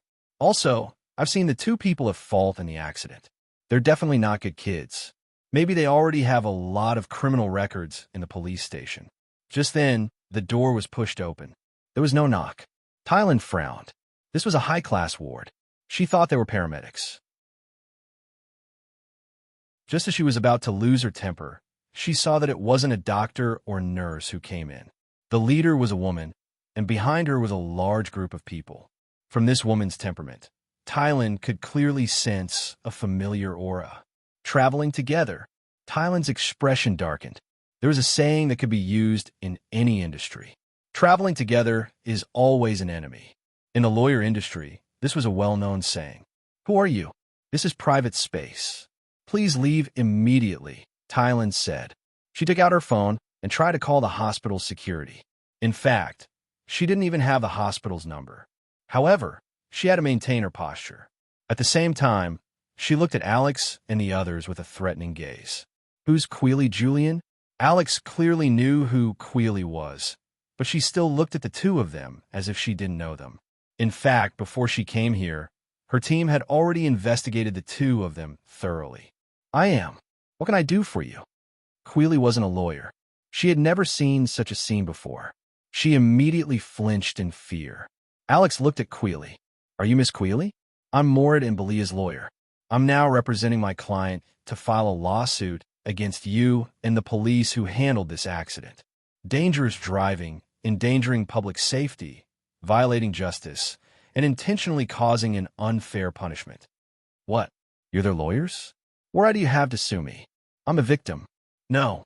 According to our investigation and evidence, we found enough witnesses to prove that you're the main culprit in this accident because you were driving too slowly. The normal speed on the road at the time of the accident is 20 to 40 kilometers per hour. My client was driving at 40 kilometers per hour when the accident happened. You were driving too slowly, below 20 kilometers per hour. That's why my client made the wrong judgment. After the accident, you didn't explain the matter and purposely threatened the police. That's why the police issued an unfair verdict. Tylan's mouth was wide open. Queely's expression froze. She couldn't speak at all. Tylan had thought that she was already an elite in the legal field. But now, she realized that she was really too naive. Only after seeing a true elite did she understand what it meant to distort the truth. Moreover, the other party was unreasonable. You can't do this. Tylan also didn't know what to do. Alex looked at Tyrese and said with a mocking smile, No, I can. Miss Tyrese, Miss Quinn, you'd better be prepared not to do anything for the next 3 years. You'll be very busy. You need to focus on this lawsuit, and you need to accept the identity of the defendant. Wait, we want to talk to Mr. Chun. Queely was the first to give in. She wasn't the one who took the initiative. Tylin was basically the one in charge. She wanted to create a topic to make her more famous in the entertainment industry. In the end, it backfired and completely angered the other party. I'm sorry, my client is Morid and Miss Belia. Because of their serious injuries, especially the severe impact to their brains, they're unconscious. We also found out that Miss Queely has been involved in many traffic accidents in the past 3 years. We'll suggest that the police reinvestigate the traffic accidents in the past and investigate this accident together to see if Miss Queely deliberately created danger. By the way, my boss is a very persistent person. He once spent $5 million in legal fees for a $200,000 lawsuit. Believe me, he wouldn't mind spending $10 million for the sake of his employees to achieve the desired result.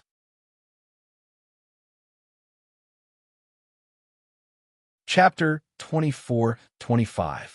Alex's visit this time was purely to intimidate them. She wouldn't talk to them immediately. She'd investigated Taryn's qualifications. She'd graduated from law school less than a year ago. She was Quinn's manager and lawyer at the same time. In fact, this was very unprofessional. In Alex's law firm, there were also lawyers who worked as consultants or private lawyers for some celebrities. But when they were lawyers, they would never work as managers for celebrities. There was a conflict between the business and time of the two. Terrence was doing this purely unprofessional. In this era, it wasn't a compliment for the capable to do more work. It was professional to specialize in one's field. If Alex needed to direct public opinion, she would hire a professional company to do it. Combining the above points, it was obvious that Tyrese was a rookie. She could use her professional knowledge to fool laymen. For example, someone like Chun Zhao. Laymen knew that they couldn't kill people, but they didn't know that there were many situations in which people could be killed. Lawyers could list out the consequences and reasons for killing people. But compared to Terrence, Alex and her team were much more professional. Terrence only wanted to use the incident itself to create a topic for Quinn, but Alex planned to use it instead. Quinn's intention meant that she'd purposely caused the traffic accident. Once they went to court, Alex would directly create this topic in the mainstream media. In order to become famous, the female celebrity had purposely created a car accident, causing 2 people to be seriously injured and hospitalized. Of course, it wasn't necessary now. For one, they didn't have any deep hatred. It was just a threat. Moreover, it cost money to get on the news and by trending topics. A lot of money. Alex only needed to let these 2 kids understand who they were dealing with. Quinn and Terrence broke out in a cold sweat. Alex was directly interrupting their careers and even their lives. They'd had a good discussion at first, using the car accident to create a topic. But they didn't expect the other party to be so ruthless. She turned the tables on them. Then Alex left with her majestic team. Terrence and Quinn, who hadn't recovered from the shock, were left in the ward. They thought that the person responsible for the accident was very simple. Trying to create a topic because of the accident and creating a traffic accident for the sake of popularity. They were 2 different things. Tylin, what do you think we should do? I didn't want to cause trouble, but you just had to provoke that person. Tyrese was both angry and afraid. She did not expect that she, who had been winning just a moment ago, would be completely outmaneuvered the next moment. I'll think of something. Tyrese knew this was Queely's personality. Not bad, perhaps, but annoying. She didn't agree to it, but she didn't object either. If something went wrong, then the responsibility would all be on him. However, this matter was indeed her responsibility. She was so full of herself that she even neglected the other party's wealth. In this country, money meant everything. Terrence took a deep breath and walked out of the ward. He went downstairs to Morid and Belia's ward. She was here to admit her mistake and ask for forgiveness at the same time. It was embarrassing, but she was a lawyer. Moreover, she did not want to gamble with her career or even her entire life. Mr. Morid, Ms. Belia, hello, I remember you. Morid interrupted her. What's the matter? I'm not feeling well right now, especially after seeing you. Chen Zhao had already told him when he came. Mord and Belia did not know how Chen Zhao had fought with them, but they still trusted Chen Zhao. This was basically no problem for Chen Zhao. That was why they asked for Chen Zhao's help. It was just as they had guessed. The domineering Tyrese who had been here once before had actually come over to admit her mistake. Mr. Mord, Ms. Belia, what do you want to do to make your boss give up on suing Ms. Quealy? In fact, this dispute was no longer about who won or lost after going to court. Because if it really went to court, the other party would definitely not fight the case honestly. Once they fell out, the other party would first slander Quealy in the media. By then, whether the lawsuit was won or lost, Quealy would lose. And if Quealy's Hollywood career was interrupted because of this, then Terrence would also have to bear the blame. By then, Terrence wouldn't just lose her job. Because of her, her client, and even her boss's career would be interrupted. She wouldn't have any jobs in the future. So, no matter how embarrassing it was, she had to apologize and beg for the other party's forgiveness. We're not feeling well right now. We'll talk about this after our injuries are healed. Chen Zhao had told him not to go overboard, but he could still make things difficult for Terrence to vent his anger. Ms. Belia, are you interested in developing your career in Hollywood? Ms. Quealy has a lot of connections in Hollywood.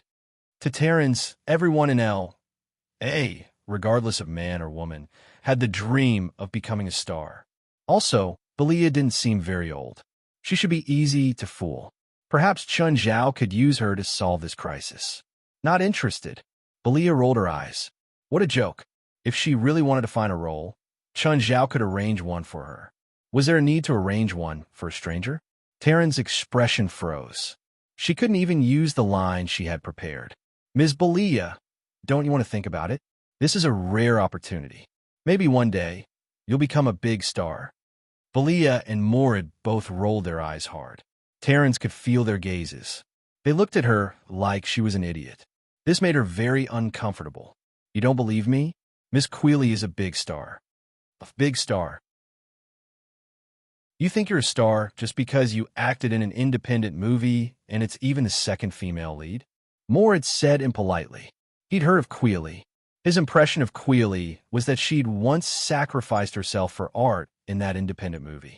He wasn't in the entertainment industry, but he still knew some common sense. The star Terrence was talking about was probably just a C-list actor. How could she call herself a star with this kind of status? Miss Quealy has a new movie coming out soon. It's a mainstream commercial movie. Her previous independent movies are just training for her acting skills.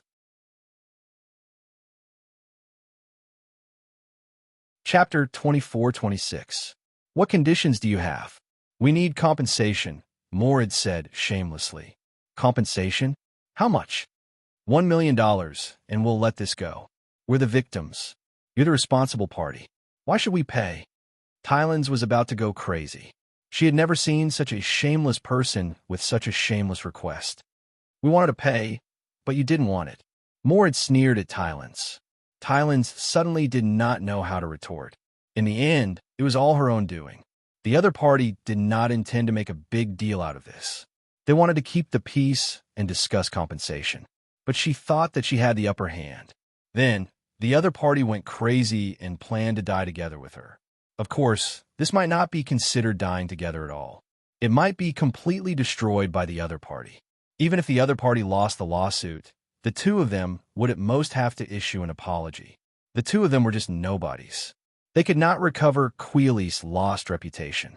However, if Quill lost, it would be a disaster for her acting career. Judging from the current situation, they were more likely to lose. But we're the ones who suffered. Even if we don't include Miss Quealy's medical fees, her supercar needs to be repaired. It's not a small amount. At most, we won't ask for your compensation. You asked for it. It's your fault for offending our boss. Tylens calmed herself down. We can compensate, but $1 million is too much. $50,000 at most. Do you think we're beggars? If this is your sincerity, we'll see you in court. To be honest, Mord and Belia were not the kind of people who were calculative. Most of what they were going to say was prepared by Chen Zhao.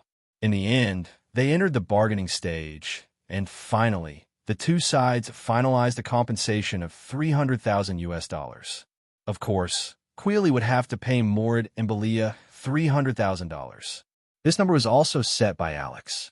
300,000 USD was not a small amount.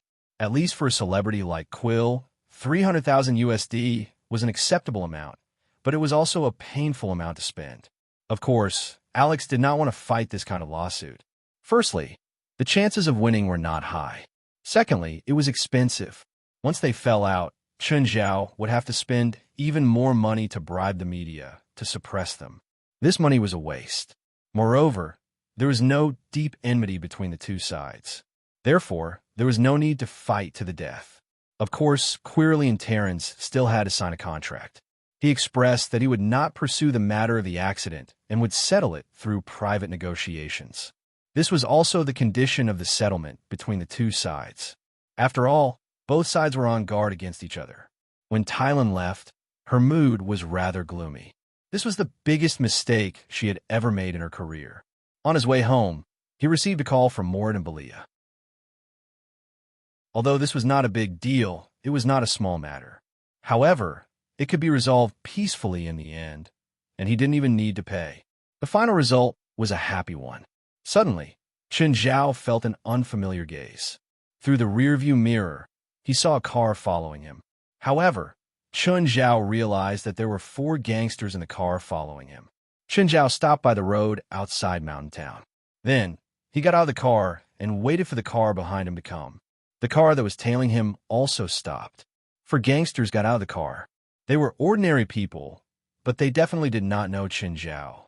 Holding a baseball bat, they walked toward Chen Zhao arrogantly. Chen Zhao strode forward, not giving them a chance to speak. He snatched the baseball bat from the gangster in front and swung his arm. The first gangster's jaw was smashed. Before the other 4 could say anything, Chen Zhao had already knocked them to the ground in a few moves. At the same time, he dragged the 4 of them into the cornfield nearby by their hair. Chen Zhao dragged them deep into the cornfield and casually threw them on the ground. He carried the baseball bat on his shoulder. "Tell me, who told you to come find me?" "Careful, oh."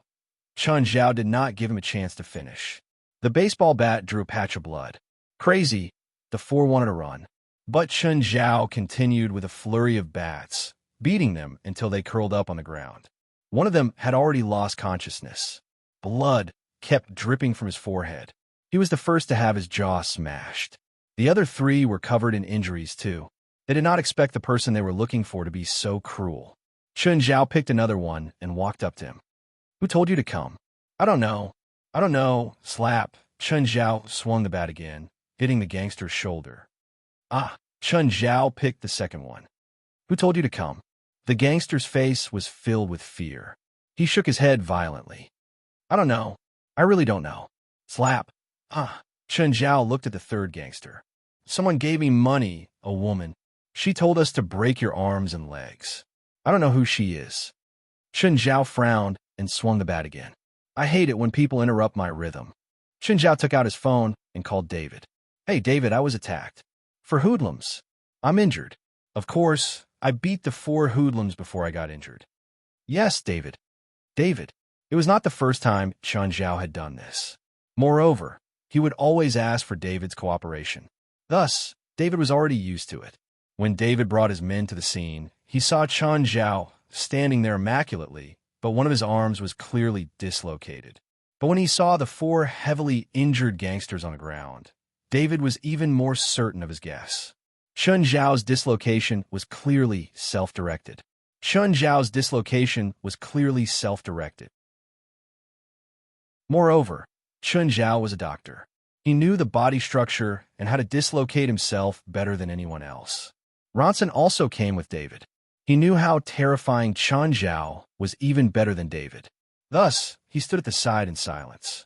Just like David, he looked at Chen Zhao, who was almost unharmed, and the 4 gangsters who were covered in injuries. He knew what had happened. "Help me find out who they are," Chen Zhao said to David. "You beat them up like this, and you still need me to find out who they are. That wasn't my intention. I was just defending myself." David couldn't help but roll his eyes. Defending himself? If it was a fully armed mercenary group, maybe you really needed to defend yourself. David thought to himself. At the same time, he asked, "You really don't know who they are?" Chapter 24-27. David sighed. Make your injuries worse. You're not convincing at all. Also, I called an ambulance for you. What? Why? You seriously injured 4 people and you didn't even go to the hospital. Is that self-defense? Fine. Do you need to lie on the ground now? As long as you're happy. David couldn't be bothered with Chun Zhao anymore. Nevertheless, Chun Zhao still obediently laid down in the ambulance. Adele was in Mountain Town at the moment.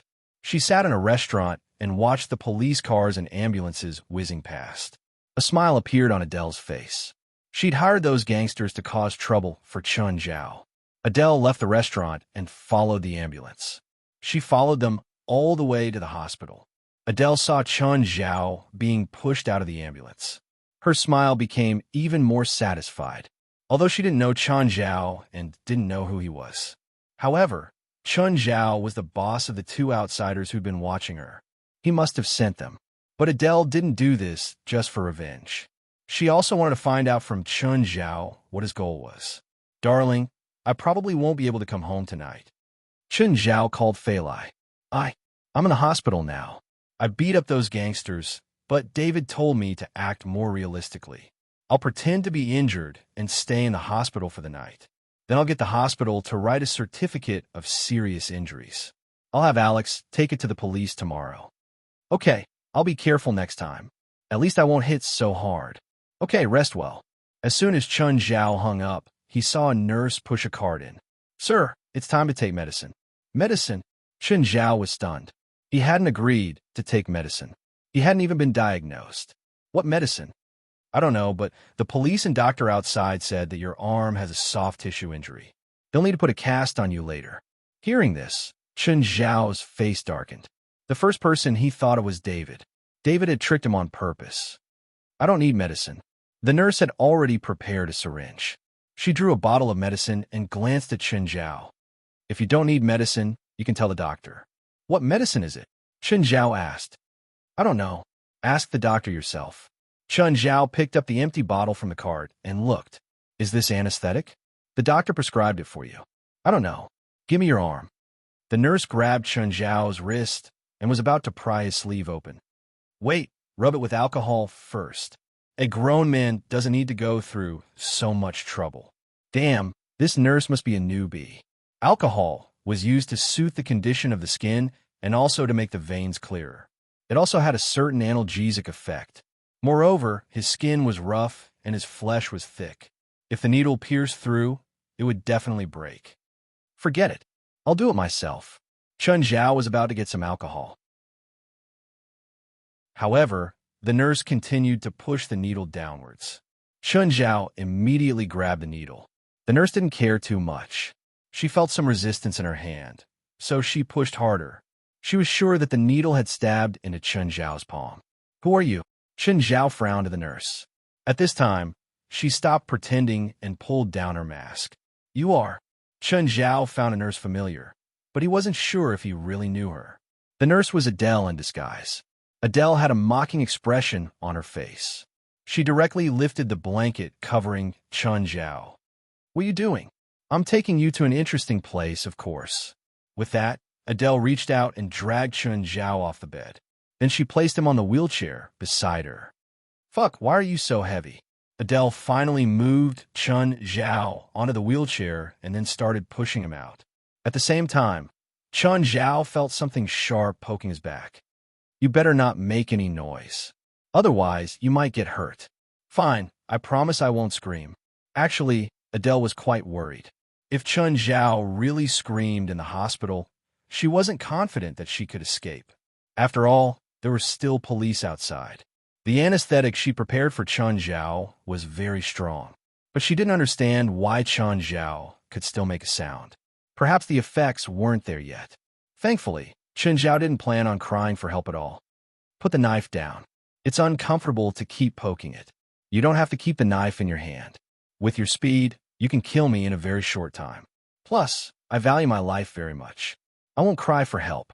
Adele clearly didn't believe Chun Zhao.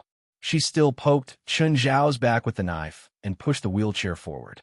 When they reached the parking lot, Adele wanted to shove Chun Zhao into the trunk again. If you shove me into the trunk, I'll keep screaming. A fierce glint flashed across Adele's eyes. Are you threatening me? Look at how cooperative I am. Am I not trustworthy? Smiling, Chun Zhao looked at Adele. I can do whatever you want, but don't shove me into the trunk. I don't like it there. You don't have a choice now. No, I do. Smiling, Chun Zhao looked at Adele. As long as you haven't completely escaped, I do. Oomph. Adele was very unhappy with Chun Zhao's attitude. However, she still didn't want to attract too much attention here. Thus, she still decided to put Chun Zhao in the passenger seat. Just like Chun Zhao said, he was very obedient. So obedient that it was as if he was Adele's old friend. After the car started, Chun Zhao asked, "Where are we going now?" "Not ask me. It's the same. Wherever you go, you'll take me. You can't just leave me behind, right?" "That's possible." Adele glanced at Chun Zhao. "Are you imagining that someone will come and save you? I can save myself too." "Then how do you plan to save yourself?" "For example, money." "I have money, a lot of money," Chun Zhao said. "Huh, you think I kidnapped you for money? Maybe your original intention wasn't money, but if you have enough money, you might as well change your mind." Adele found Chun Zhao funny, very funny. He was actually using such a stupid method to survive. In a regular kidnapping case, once the kidnapper's request was satisfied, the first thing they would consider was not keeping their promise. Their first concern was not to keep their promise, but to get rid of all evidence. And the biggest evidence was the hostage itself. "How much money can you give me?" "9 heavens, divine emperor." Chapter 24-28. How much do you think I'm worth? Chun Zhao asked in return. "To me, you're worthless," Adele said. "How can you be emotional about a kidnapper? You're very unprofessional." Adele was so angry that she laughed. Did this guy really think that she'd kidnapped him for money? Did he really think that she'd let him go for some money? "From now on, you'll answer every question I ask." "Ask away," Chun Zhao answered quickly.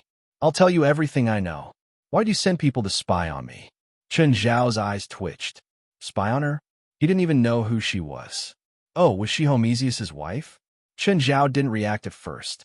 Then he realized that the woman was Homesius's wife. Also, from how she'd kidnapped him out of the hospital, she was probably very good at reconnaissance and anti-reconnaissance. Then, it wasn't that surprising that Mord and Belia had been discovered. Chun Zhao frowned.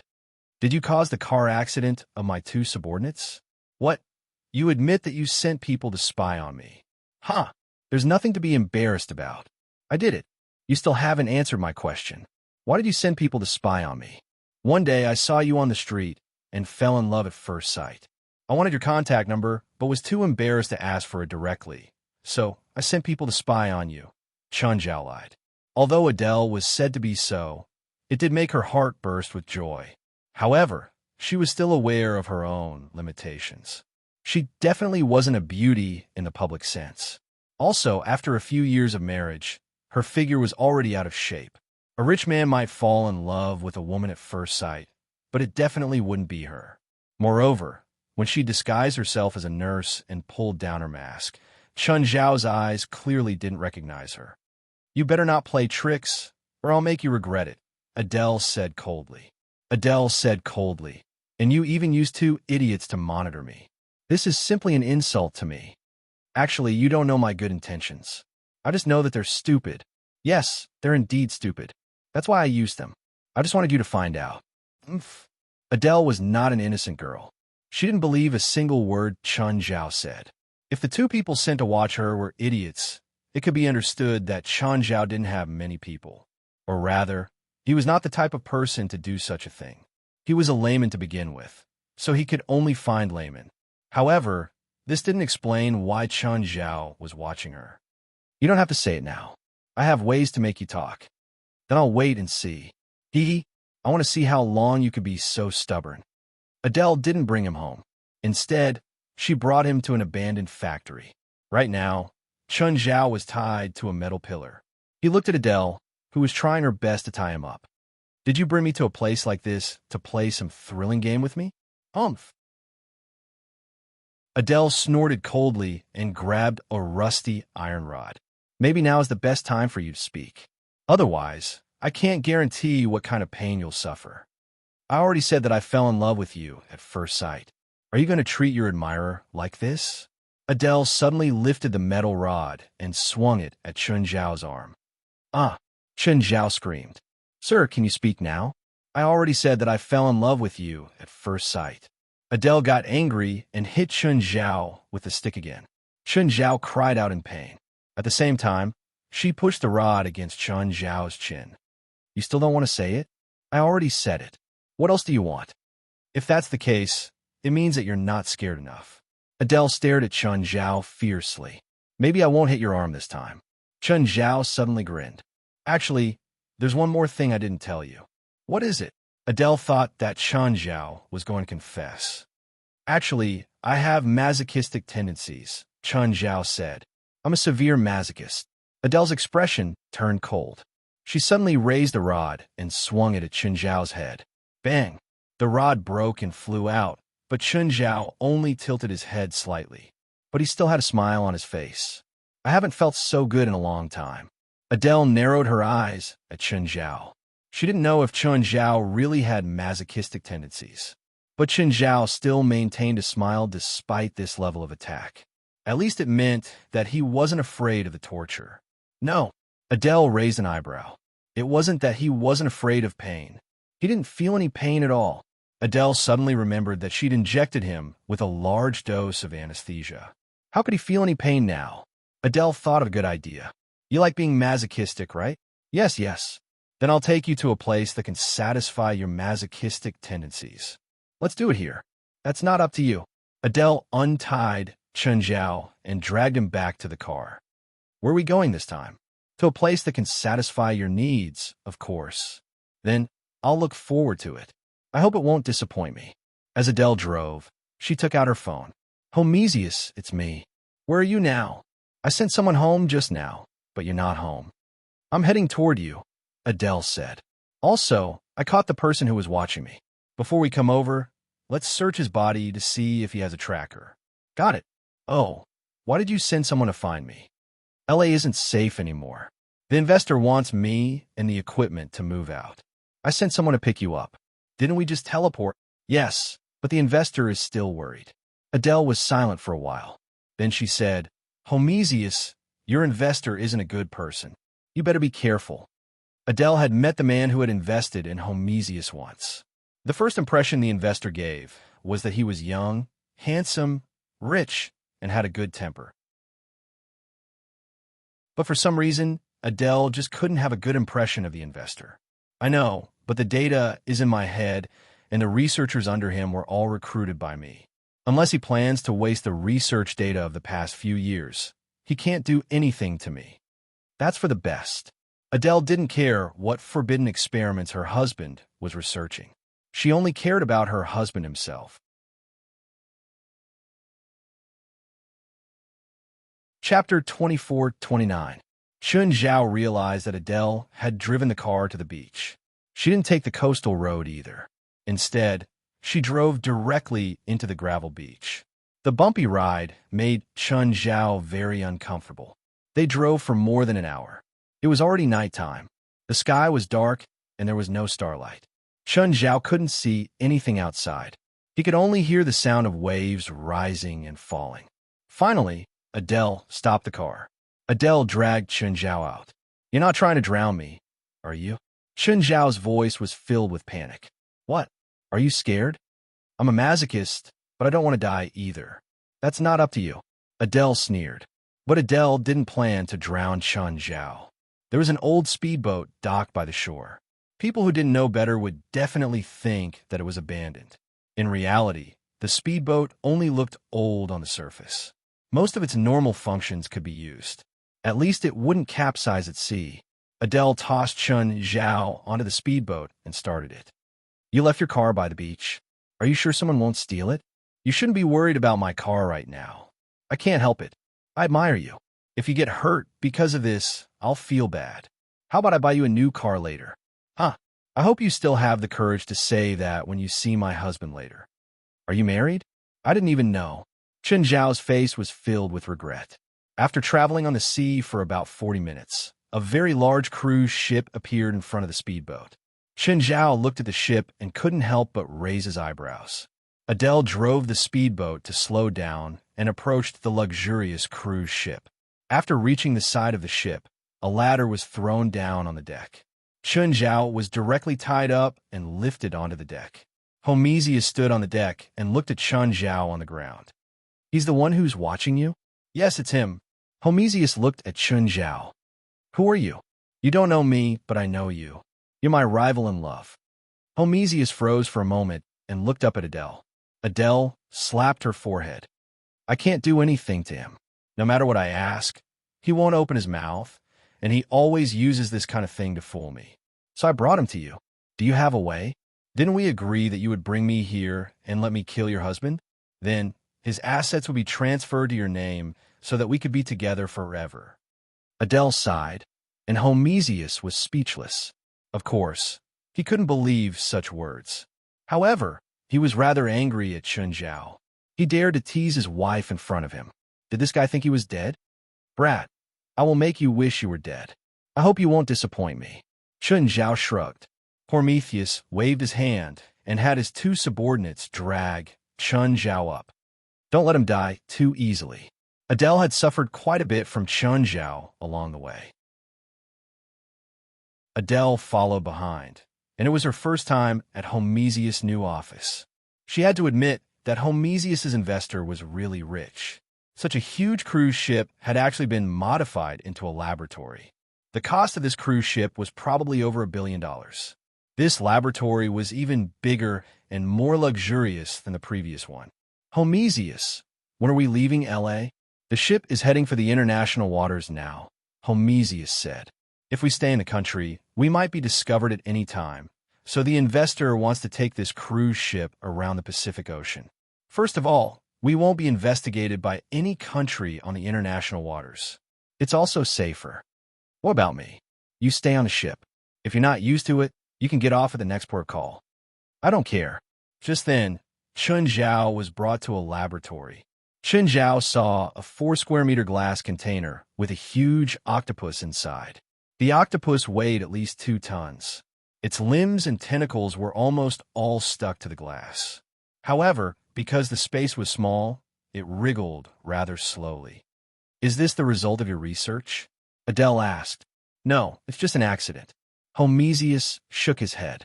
Homesius looked at Chen Zhao. "You saw it too, right?" "Yeah, does it eat people?" "Ha! What do you think?" Homesius sneered at Chen Zhao. "You have one last chance. Tell me your goal, or you can go in and accompany it. To be honest, don't you feel like this is a scene from a monster movie? Enclosed space, monsters, and scientists." Chen Zhao looked at the octopus in the glass container. "By the way, is it a genetically modified animal?" Homesius's face darkened. "You really don't want to tell me? I'll ask you one last time. Are you going to tell me or not? I wonder how it tastes." Chen Zhao could feel spiritual chi from the octopus, but it wasn't huge. Theoretically, the more spiritual chi, the better the taste. "Are you thinking about how to eat it?" "Maybe it's thinking the same thing now." Homesius looked at Chen Zhao with a half-smile. "There's a saying in China, birds of a feather flock together. So you're destined to meet together. I hope you can discuss life." Homesius sneered. "Send him in." Chen Zhao was dragged to the glass container. One of them pressed the switch. The container opened, and the two wanted to push Chen Zhao in quickly. But they didn't know that when they pushed Chen Zhao, he grabbed their clothes. The two fell before the container at the same time. At this moment, a wet tentacle stretched out from the container. "Oh no, close it!"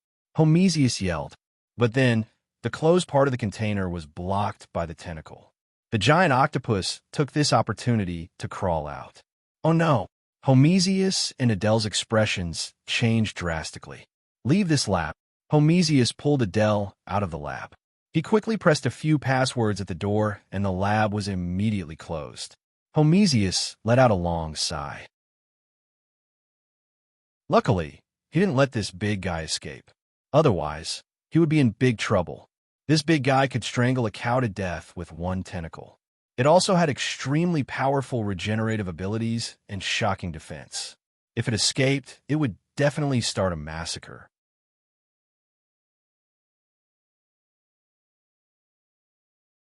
Chapter 2430. Just then, a researcher ran over in a hurry. Mr. Homesius, the boss is here. The boss is here? Homesius frowned. Yes, on the deck. How many people did he bring? Just him. Why didn't he come in? Homesius took a deep breath. Let's go see him. When Homesius left with Adele, they didn't notice that the French window of the closed laboratory behind them made a cracking sound, and a clear spider web crack spread. Homesius and Adele came to the deck and saw a slender man in a suit with his back facing them. Mr. Vincent, Homesius greeted. Vincent turned around with a faint smile on his face, as usual. Hello, Adele. I didn't expect you to be here. How long has it been since we last met? Vincent greeted Adele first. Hello, Mr. Vincent. Adele had only met Vincent once, so she only responded politely.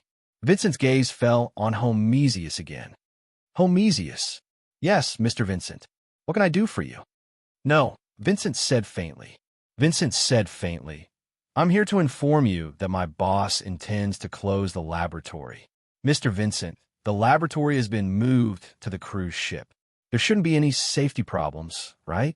It's not a safety issue, but your research progress hasn't satisfied my boss. But at least we've achieved some results, Homesius argued. So this time I'm here to get the information. After I get the information, our cooperation will end. Mr. Vincent, you're breaching the contract. Homesius's expression immediately turned cold. Yes, since I breached the contract first, I've decided to compensate you. What compensation? Money? Homesius sneered. No, it's a chance for you and your wife to live, Vincent said. What I want is only the research information that belongs to my boss. After I get it, we have nothing to do with each other. If you want to continue experimenting, I won't stop you. What if I refuse? Homesius asked. My boss won't let you go, including your wife and your men. I want to see how your boss will not let us go. All right, since our negotiation has failed, we'll take our leave here. I'll pass on your attitude to my boss.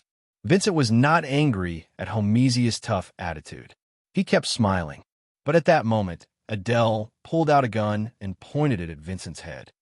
Adele, what are you going to do? Vincent's calm tone carried a hint of surprise. I can't tip you off. Do you think that if you kill me, the boss won't know your attitude? At least he won't find out so early, right? Ha bang! Vincent's laughter stopped abruptly, and he fell on his back.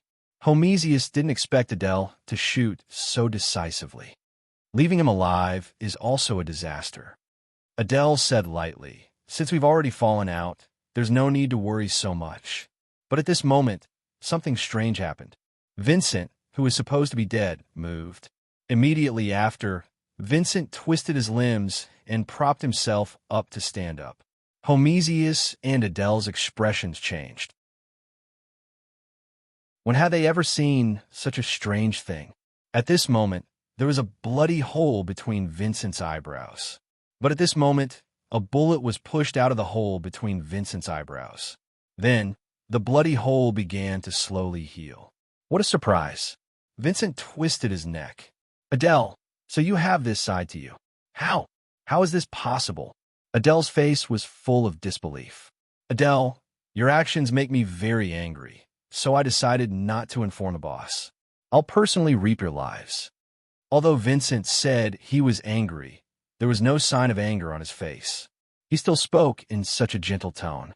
Homesius pulled Adele back. He felt a dangerous aura from Vincent. This feeling, it was like looking at the giant octopus in a laboratory. Homesius waved his hand, and the guards standing on the upper deck all pointed their guns at Vincent. They were in an illegal laboratory, and sometimes they had to deal with some out-of-control test subjects. Therefore, Homesius also hired a lot of gunmen to deal with some problems that the researchers couldn't handle. Although these people were spending Vincent's money, they were hired by Homesius. So, of course, they were under Homesius' orders. What the hell are you? Homesius stared at Vincent. Thing? Your choice of words is too rude. Vincent was still so gentle. But at this moment, Homesius realized that Vincent's hands had sharp fingernails. Shoot, Homesius ordered. In an instant, all the gunmen fired at Vincent at the same time. Countless bullets landed on Vincent's body. The suit on his body was riddled with holes, and at the same time, it was dripping with blood. However, this time, Vincent did not fall but swayed. Bullets were expelled from his body one by one. Even the bullet hole in his head healed in a short period of time. The gunfire stopped, and everyone looked at Vincent. Everyone had an incredulous expression on their faces. Vincent, who couldn't be killed, made the atmosphere extremely strange. I forgot to tell you, I have an immortal body. I don't believe he can't die. A gunman didn't believe it and threw out a grenade with a fuse. Vincent caught the grenade, and it exploded at this moment. In an instant, flesh and blood flew everywhere, and half of Vincent's body was blown to pieces. However, his lower body did not fall, and the flesh and blood that splashed out wriggled and glued together again. At this time, everyone believed his words. He really had an immortal body. Vincent's body recovered very quickly, and in less than 20 seconds, it was completely restored. However, his clothes could not be restored. At this time, everyone found that Vincent's body was covered in scars. Vincent looked at the gunman who threw the grenade at him and suddenly jumped towards the gunman. When Vincent stood up again, his hands were dripping blood. Let's go. Homesius pulled Adele back into the cabin.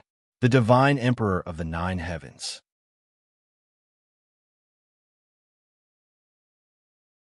Chapter 24:31. The gunman's screams kept coming from behind. At the same time, Vincent's voice was so close. Homesius, Adele, you can't escape. Ignoring what was happening behind him, Homesius took out the walkie-talkie and said, "Everyone, get your weapons and kill Vincent." But just then, a series of gunshots came from the walkie-talkie.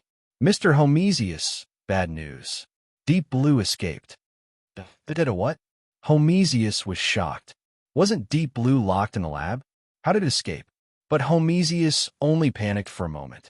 He quickly calmed down. "Where's Deep Blue now?" "In the lower lab."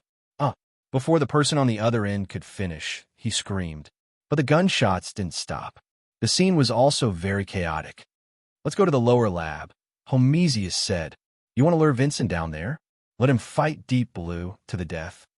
"That's the only thing we can do now," Homesius said. "Turn right from the front and walk straight to the end. That's my office. In the third drawer under the computer desk is the portable hard drive that I use to record my research data. Help me put it away, or just destroy it." Adele and Homesius split up. When Adele ran past the previous lab, she found a huge hole in the glass research. That was where the giant octopus called Deep Blue had escaped from. There was also a bloodstain on the ground. Who knew which unlucky guy left it? Without thinking, Adele hurried to Homesius' office. But when she pushed the door open, she saw someone sitting in front of Homesius' computer. It was none other than Chun Zhao, whom she'd thought was dead. At the moment, Chun Zhao's legs were crossed on the computer desk. This D*Ned guy was even wearing a headset. "Hello, you're here, Adele." Adele's face darkened. She pointed the gun at Chun Zhao. "Why are you here?" Adele carefully shifted her angle and glanced at the computer screen. She'd thought that Chun Zhao was searching for some information in Homesius' computer. But when she looked closely, she almost vomited blood. This guy was actually watching cartoons. "What are you doing here? Haven't you noticed?" "I'm playing on the computer." "No, I'm asking you. Why did you come here?" "I don't know the way here, so I ended up here after a few turns," Chun Zhao answered honestly. "What did you find in this computer?" "Your husband also likes to watch anime." "Hands up," Adele scolded. Chun Zhao raised his hands cooperatively. "Can you move now?" "Yeah, just now you were going to feed me to that big octopus. I was so scared that I shivered, and then I could move again." "Huh?" Adele looked at Chun Zhao's playful expression. Would he be afraid? Even when he was very close to the octopus, he wasn't afraid. "How did you escape from the mouth of that giant octopus?" "Oh, it's busy eating the other two and has no time to care about me." Adele thought of the two people who should have thrown Chun Zhao to the octopus. In the end, the two of them became the octopus's food. "You're pretty lucky. Why didn't you run?" "Run? It's so chaotic outside. Where can I run?" "Stand up. Don't put your hands down. Come out slowly." Chun Zhao was very cooperative. She couldn't find any desire to resist on his face. Adele entered the computer desk. She fumbled around and found the portable hard drive. Adele looked at Chun Zhao and loaded her gun. It seemed like she was going to kill Chun Zhao on the spot. You still have to go out, right? I'm like a scapegoat in your hands. If you run into danger, you can use me first. Don't you think so? Adele looked at Chun Zhao's sneaky smile. She didn't think that Chun Zhao would be so kind. But Chun Zhao's plan was indeed feasible. Whether it was Vincent or Deep Blue, Chun Zhao could be used for a while. Even if he could delay them for a second, he could buy a second for himself. Go out. Walk in front. Can you let me finish this episode? Adele wasn't sure when she would explode and shoot Chun Zhao's head off. After a while, Chun Zhao stopped. Go up or go down? Go down. Hurry up. The gunshots below were very intense. Adele was anxious. She was worried that something would happen to Homesius. After going down to the lower lab, there were more corpses along the way. Just then, Adele saw Homesius and a few researchers shooting at Deep Blue with submachine guns. Homesius! Adele yelled. Seeing Adele, Homesius left the researchers who were fighting with him. Did you get it? Yes. Let's go. Homesius had just taken 2 steps when he suddenly noticed Chun Zhao. How come it's him? How come he's still alive? She asked the same question just now, Chun Zhao said. Homesius pointed the submachine gun at Chun Zhao. Don't you think that as humans, we should be on the same side? That monster is about to kill all your people. Hormetheus turned around and saw that Deep Blue had indeed killed a few of his research subordinates. It's much bigger now. It can adjust its body size through eating, Homesius said. Then he suddenly realized that he didn't need to explain anything. Adele, let's go. Go where? Go to the stern from another direction.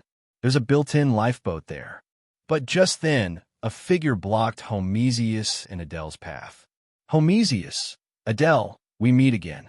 Vincent appeared in front of the 2 of them, but his gaze was drawn to Indigo again.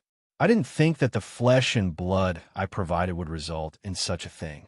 But you didn't report this to me at all. Looks like you've been disloyal for a long time. Hand it over, and I'll give you a dignified death. Is there such a thing as dignified death? Chun Zhao interrupted at an untimely time. Hello, sir. You don't seem to be from here. Vincent looked at Chun Zhao with a gentle smile. He felt that Chun Zhao wasn't from here, because Chun Zhao also had a smile on his face. Yes, you can tell by looking at where their guns are pointing. It's okay. If they dare to shoot, they'll be with you soon.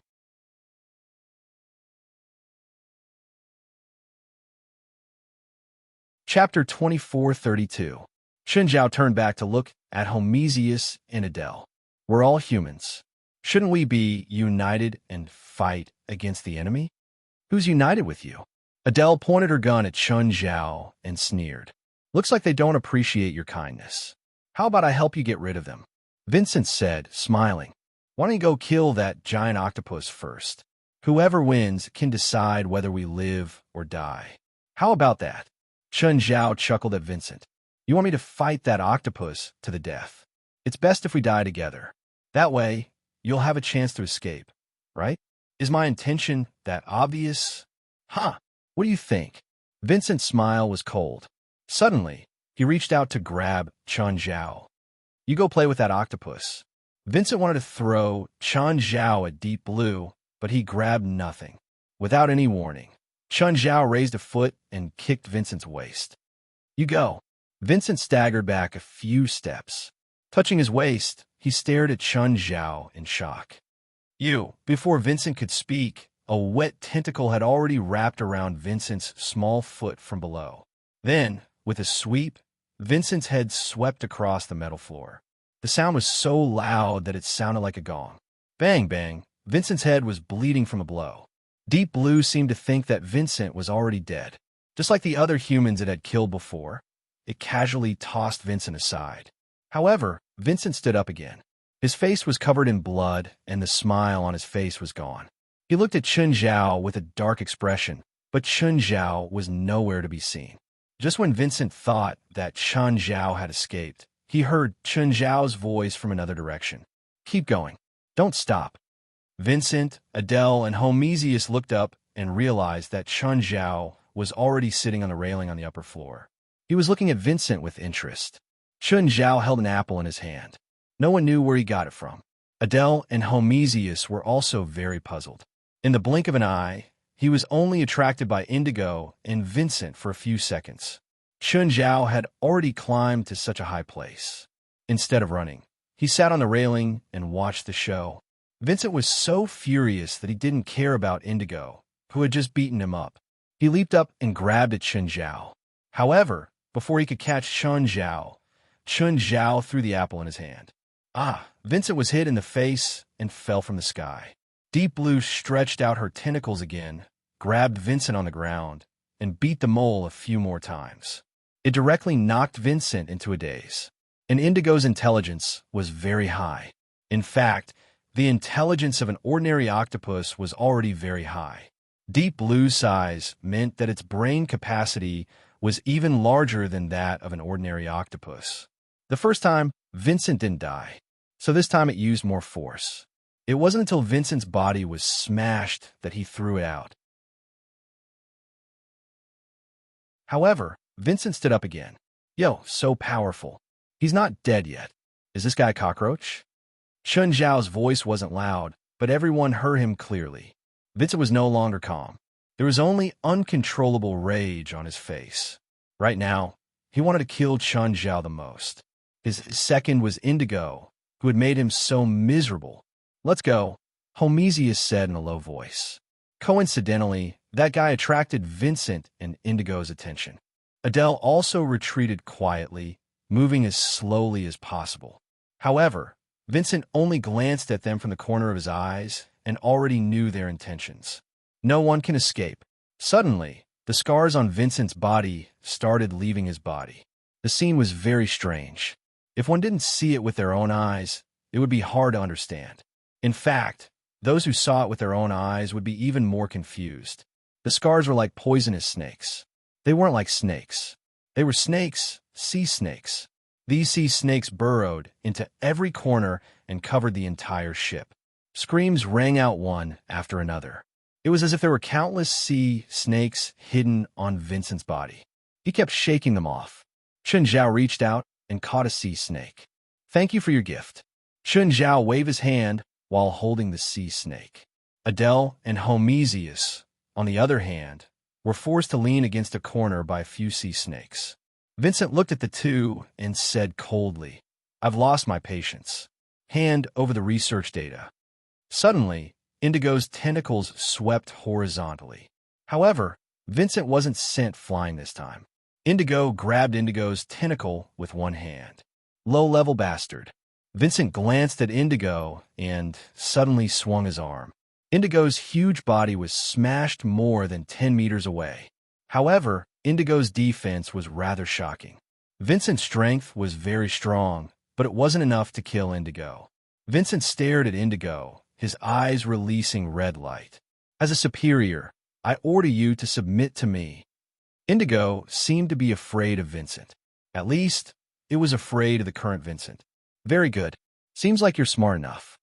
Vincent looked at Indigo coldly. Now kill that guy. Vincent pointed at Chun Zhao. Chun Zhao's smile suddenly froze. Weren't we having fun just now? I thought we were friends. Lowly human, you don't have the right to be my friend. Indigo looked at Chun Zhao, but it didn't listen to Vincent's order to attack Chun Zhao. Instead, it looked at Chun Zhao with fear. Clearly, he'd had a bad experience with Chun Zhao before. Little octopus, do you want to be barbecued? Indigo wriggled, as if trying to escape. Indigo, what's going on? It looks more timid than I thought, Adele said. Timid? Homesius said. It killed more than 10 people. But they still couldn't understand why Indigo was afraid when facing Chun Zhao. Idiot, don't you understand my order? Go up and kill him. Kill that man. Chun Zhao jumped down from the railing upstairs and stepped on Indigo's head. Indigo didn't react at all. It had no intention of slapping Chun Zhao down. Looks like your words don't work. Vincent clearly felt it too. His pressure on Indigo couldn't compare to Indigo's fear of that man. He didn't know what Chun Zhao had done to Indigo, but it was clear that Indigo was afraid of him. Vincent squinted at Chun Zhao. Looks like you're not a normal person. You're a spiritualist? Spiritualist? Adele and Homesius clearly didn't know what a spiritualist was. The first thing that came to mind was the kind of ghost catcher you see in the movies.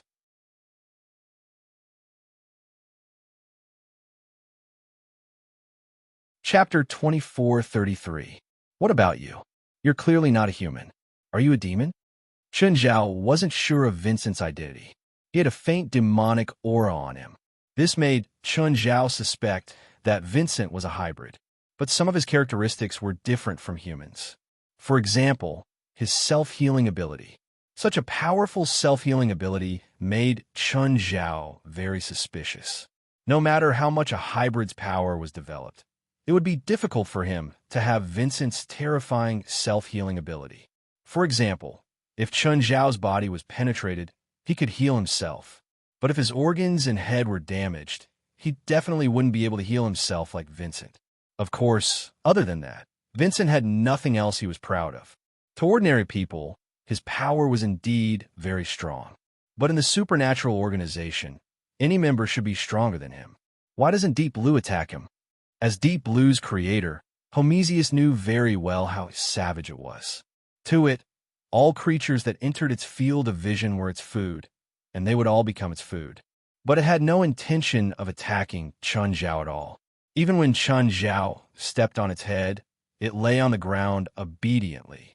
Just then, the sea snakes that had separated from Vincent crawled back from all corners. They covered the entire cabin, so dense that it made one's scalp go numb. Vincent waved his arm gently. Instantly, all the sea snakes lunged at Chun Zhao. Chun Zhao didn't dodge. He just let the snakes bite him, but they couldn't break through his defense. However, their teeth could pierce through Chun Zhao's clothes. This caused them to all hang on Chun Zhao's body. They were so densely packed that it looked rather strange. This isn't fun at all. Chun Zhao shook his head. Vincent was very surprised to see that his sea snake couldn't even pose a slight threat to Chun Zhao. Any one of these sea snakes could poison dozens of people to death, but so many of them couldn't do any damage to Chun Zhao at all. Chun Zhao's body shook, and all the sea snakes were shattered. Adele and Homesius widened their eyes and stared at Chun Zhao in astonishment. How did you catch it before? Homesius asked in shock. Adele's face darkened. He's never really been caught by me. He's been playing with me. Adele wasn't an idiot. She thought back to Chun Zhao's previous abnormalities and figured it out. From start to finish, Chun Zhao didn't show any fear. It was because he had never really been controlled by Adele. Naturally, he had no reason to be afraid of her. Vincent's expression became solemn. He also realized that Chun Zhao was very strong. No, it should be said that he was terrifyingly strong. Human, you have indeed exceeded my expectations. However, you cannot kill me, as long as you exhaust all your strength. Really? Chun Zhao didn't believe in immortality. In the past, Chun Zhao had encountered many enemies with powerful self-healing abilities. But in the end, they still died under his iron fist. Chun Zhao punched out furiously. No one saw Chun Zhao's punch. There was only a shadow of a fist that arrived in an instant. In an instant, Vincent's body shattered. I'd like to see if you can still revive after your body is shattered. As soon as Chun Zhao finished speaking, he saw the completely shattered flesh and blood reassemble. Chun Zhao opened his mouth in disbelief. He didn't die. Adele and Homesius were also shocked. They were shocked by Chun Zhao's strength and Vincent's almost limitless revival ability. Chun Zhao didn't believe that there was really immortality in this world. He'd thought that Vincent's so-called immortality was because his core was in his body. As long as he destroyed the core, he could really kill him. But just now, he'd blasted him into pieces. He could actually revive.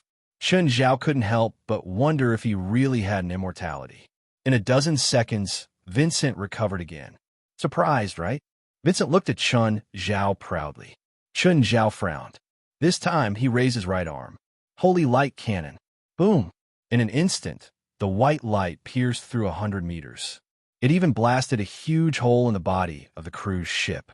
Adele and Homesius scalps were about to explode. Who was this guy? Or rather, was he really human? You should be able to kill him this time, right? Chen Zhao looked at the empty space. Just then, a cloud of dust blew over and a cyclone formed in the empty space. Vincent, who should have been blasted into pieces, appeared before Chen Zhao again, unharmed. Vincent's anger was gone. This time, he smiled proudly again. I told you can't kill me. Chen Zhao raised his right arm again. Instantly, a terrifying electric arc exploded from his right arm. There wasn't just one electric arc, but hundreds of them. Each arc had 1,000,000 volts. In Adele and Homesius' eyes, it was as if Chen Zhao was waving countless lightning whips. A bolt of lightning instantly turned Vincent into charcoal. But this didn't mean the end. Chen Zhao was still releasing the terrifying power of lightning. Chen Zhao didn't just want to turn him into ashes. He wanted to make sure that not even a piece of Vincent was left. The terrifying electric current rampaged, whipping Vincent's charcoal-like body over and over again. Then his body started turning into ashes. In the end, he completely vaporized. This was a true evaporation of the human world. After confirming that Vincent's body had completely vaporized, Chen Zhao finally stopped releasing lightning. The metal floor had already melted into a huge hole. There was still uncooled metal liquid at the edge of the hole. Adele and Homesius didn't want to run anymore. They couldn't. With this inhuman person here, they couldn't run anywhere. However, not long after, Vincent appeared in front of Chen Zhao and scathed. Huh, your power is indeed beyond my expectations, but you still can't kill me. Black water suddenly spread under Chen Zhao's feet. The dark magma swallowed Vincent directly. However, the dark magma couldn't swallow Vincent. Vincent's power was different from the dark magma. It didn't have dark or negative attributes. So not long after, Vincent broke free from the dark magma. More accurately, Chen Zhao let him out. Vincent's personal power was actually very weak. If Chen Zhao wanted to, he could use any method to suppress him for the rest of his life. But Chen Zhao didn't care. He would have to deal with an enemy for the rest of his life. Chen Zhao felt that he would go crazy. So, Chen Zhao felt that he had to kill him here. You're tuning into the Romance Rendezvous YouTube channel. We're so grateful for your support, and don't forget to subscribe to join us on this incredible journey through captivating stories. Your generosity through donations truly makes a world of difference, as it's the primary source of revenue that allows me to expand and enhance this channel for you. Thank you from the bottom of my heart for being a part of this adventure.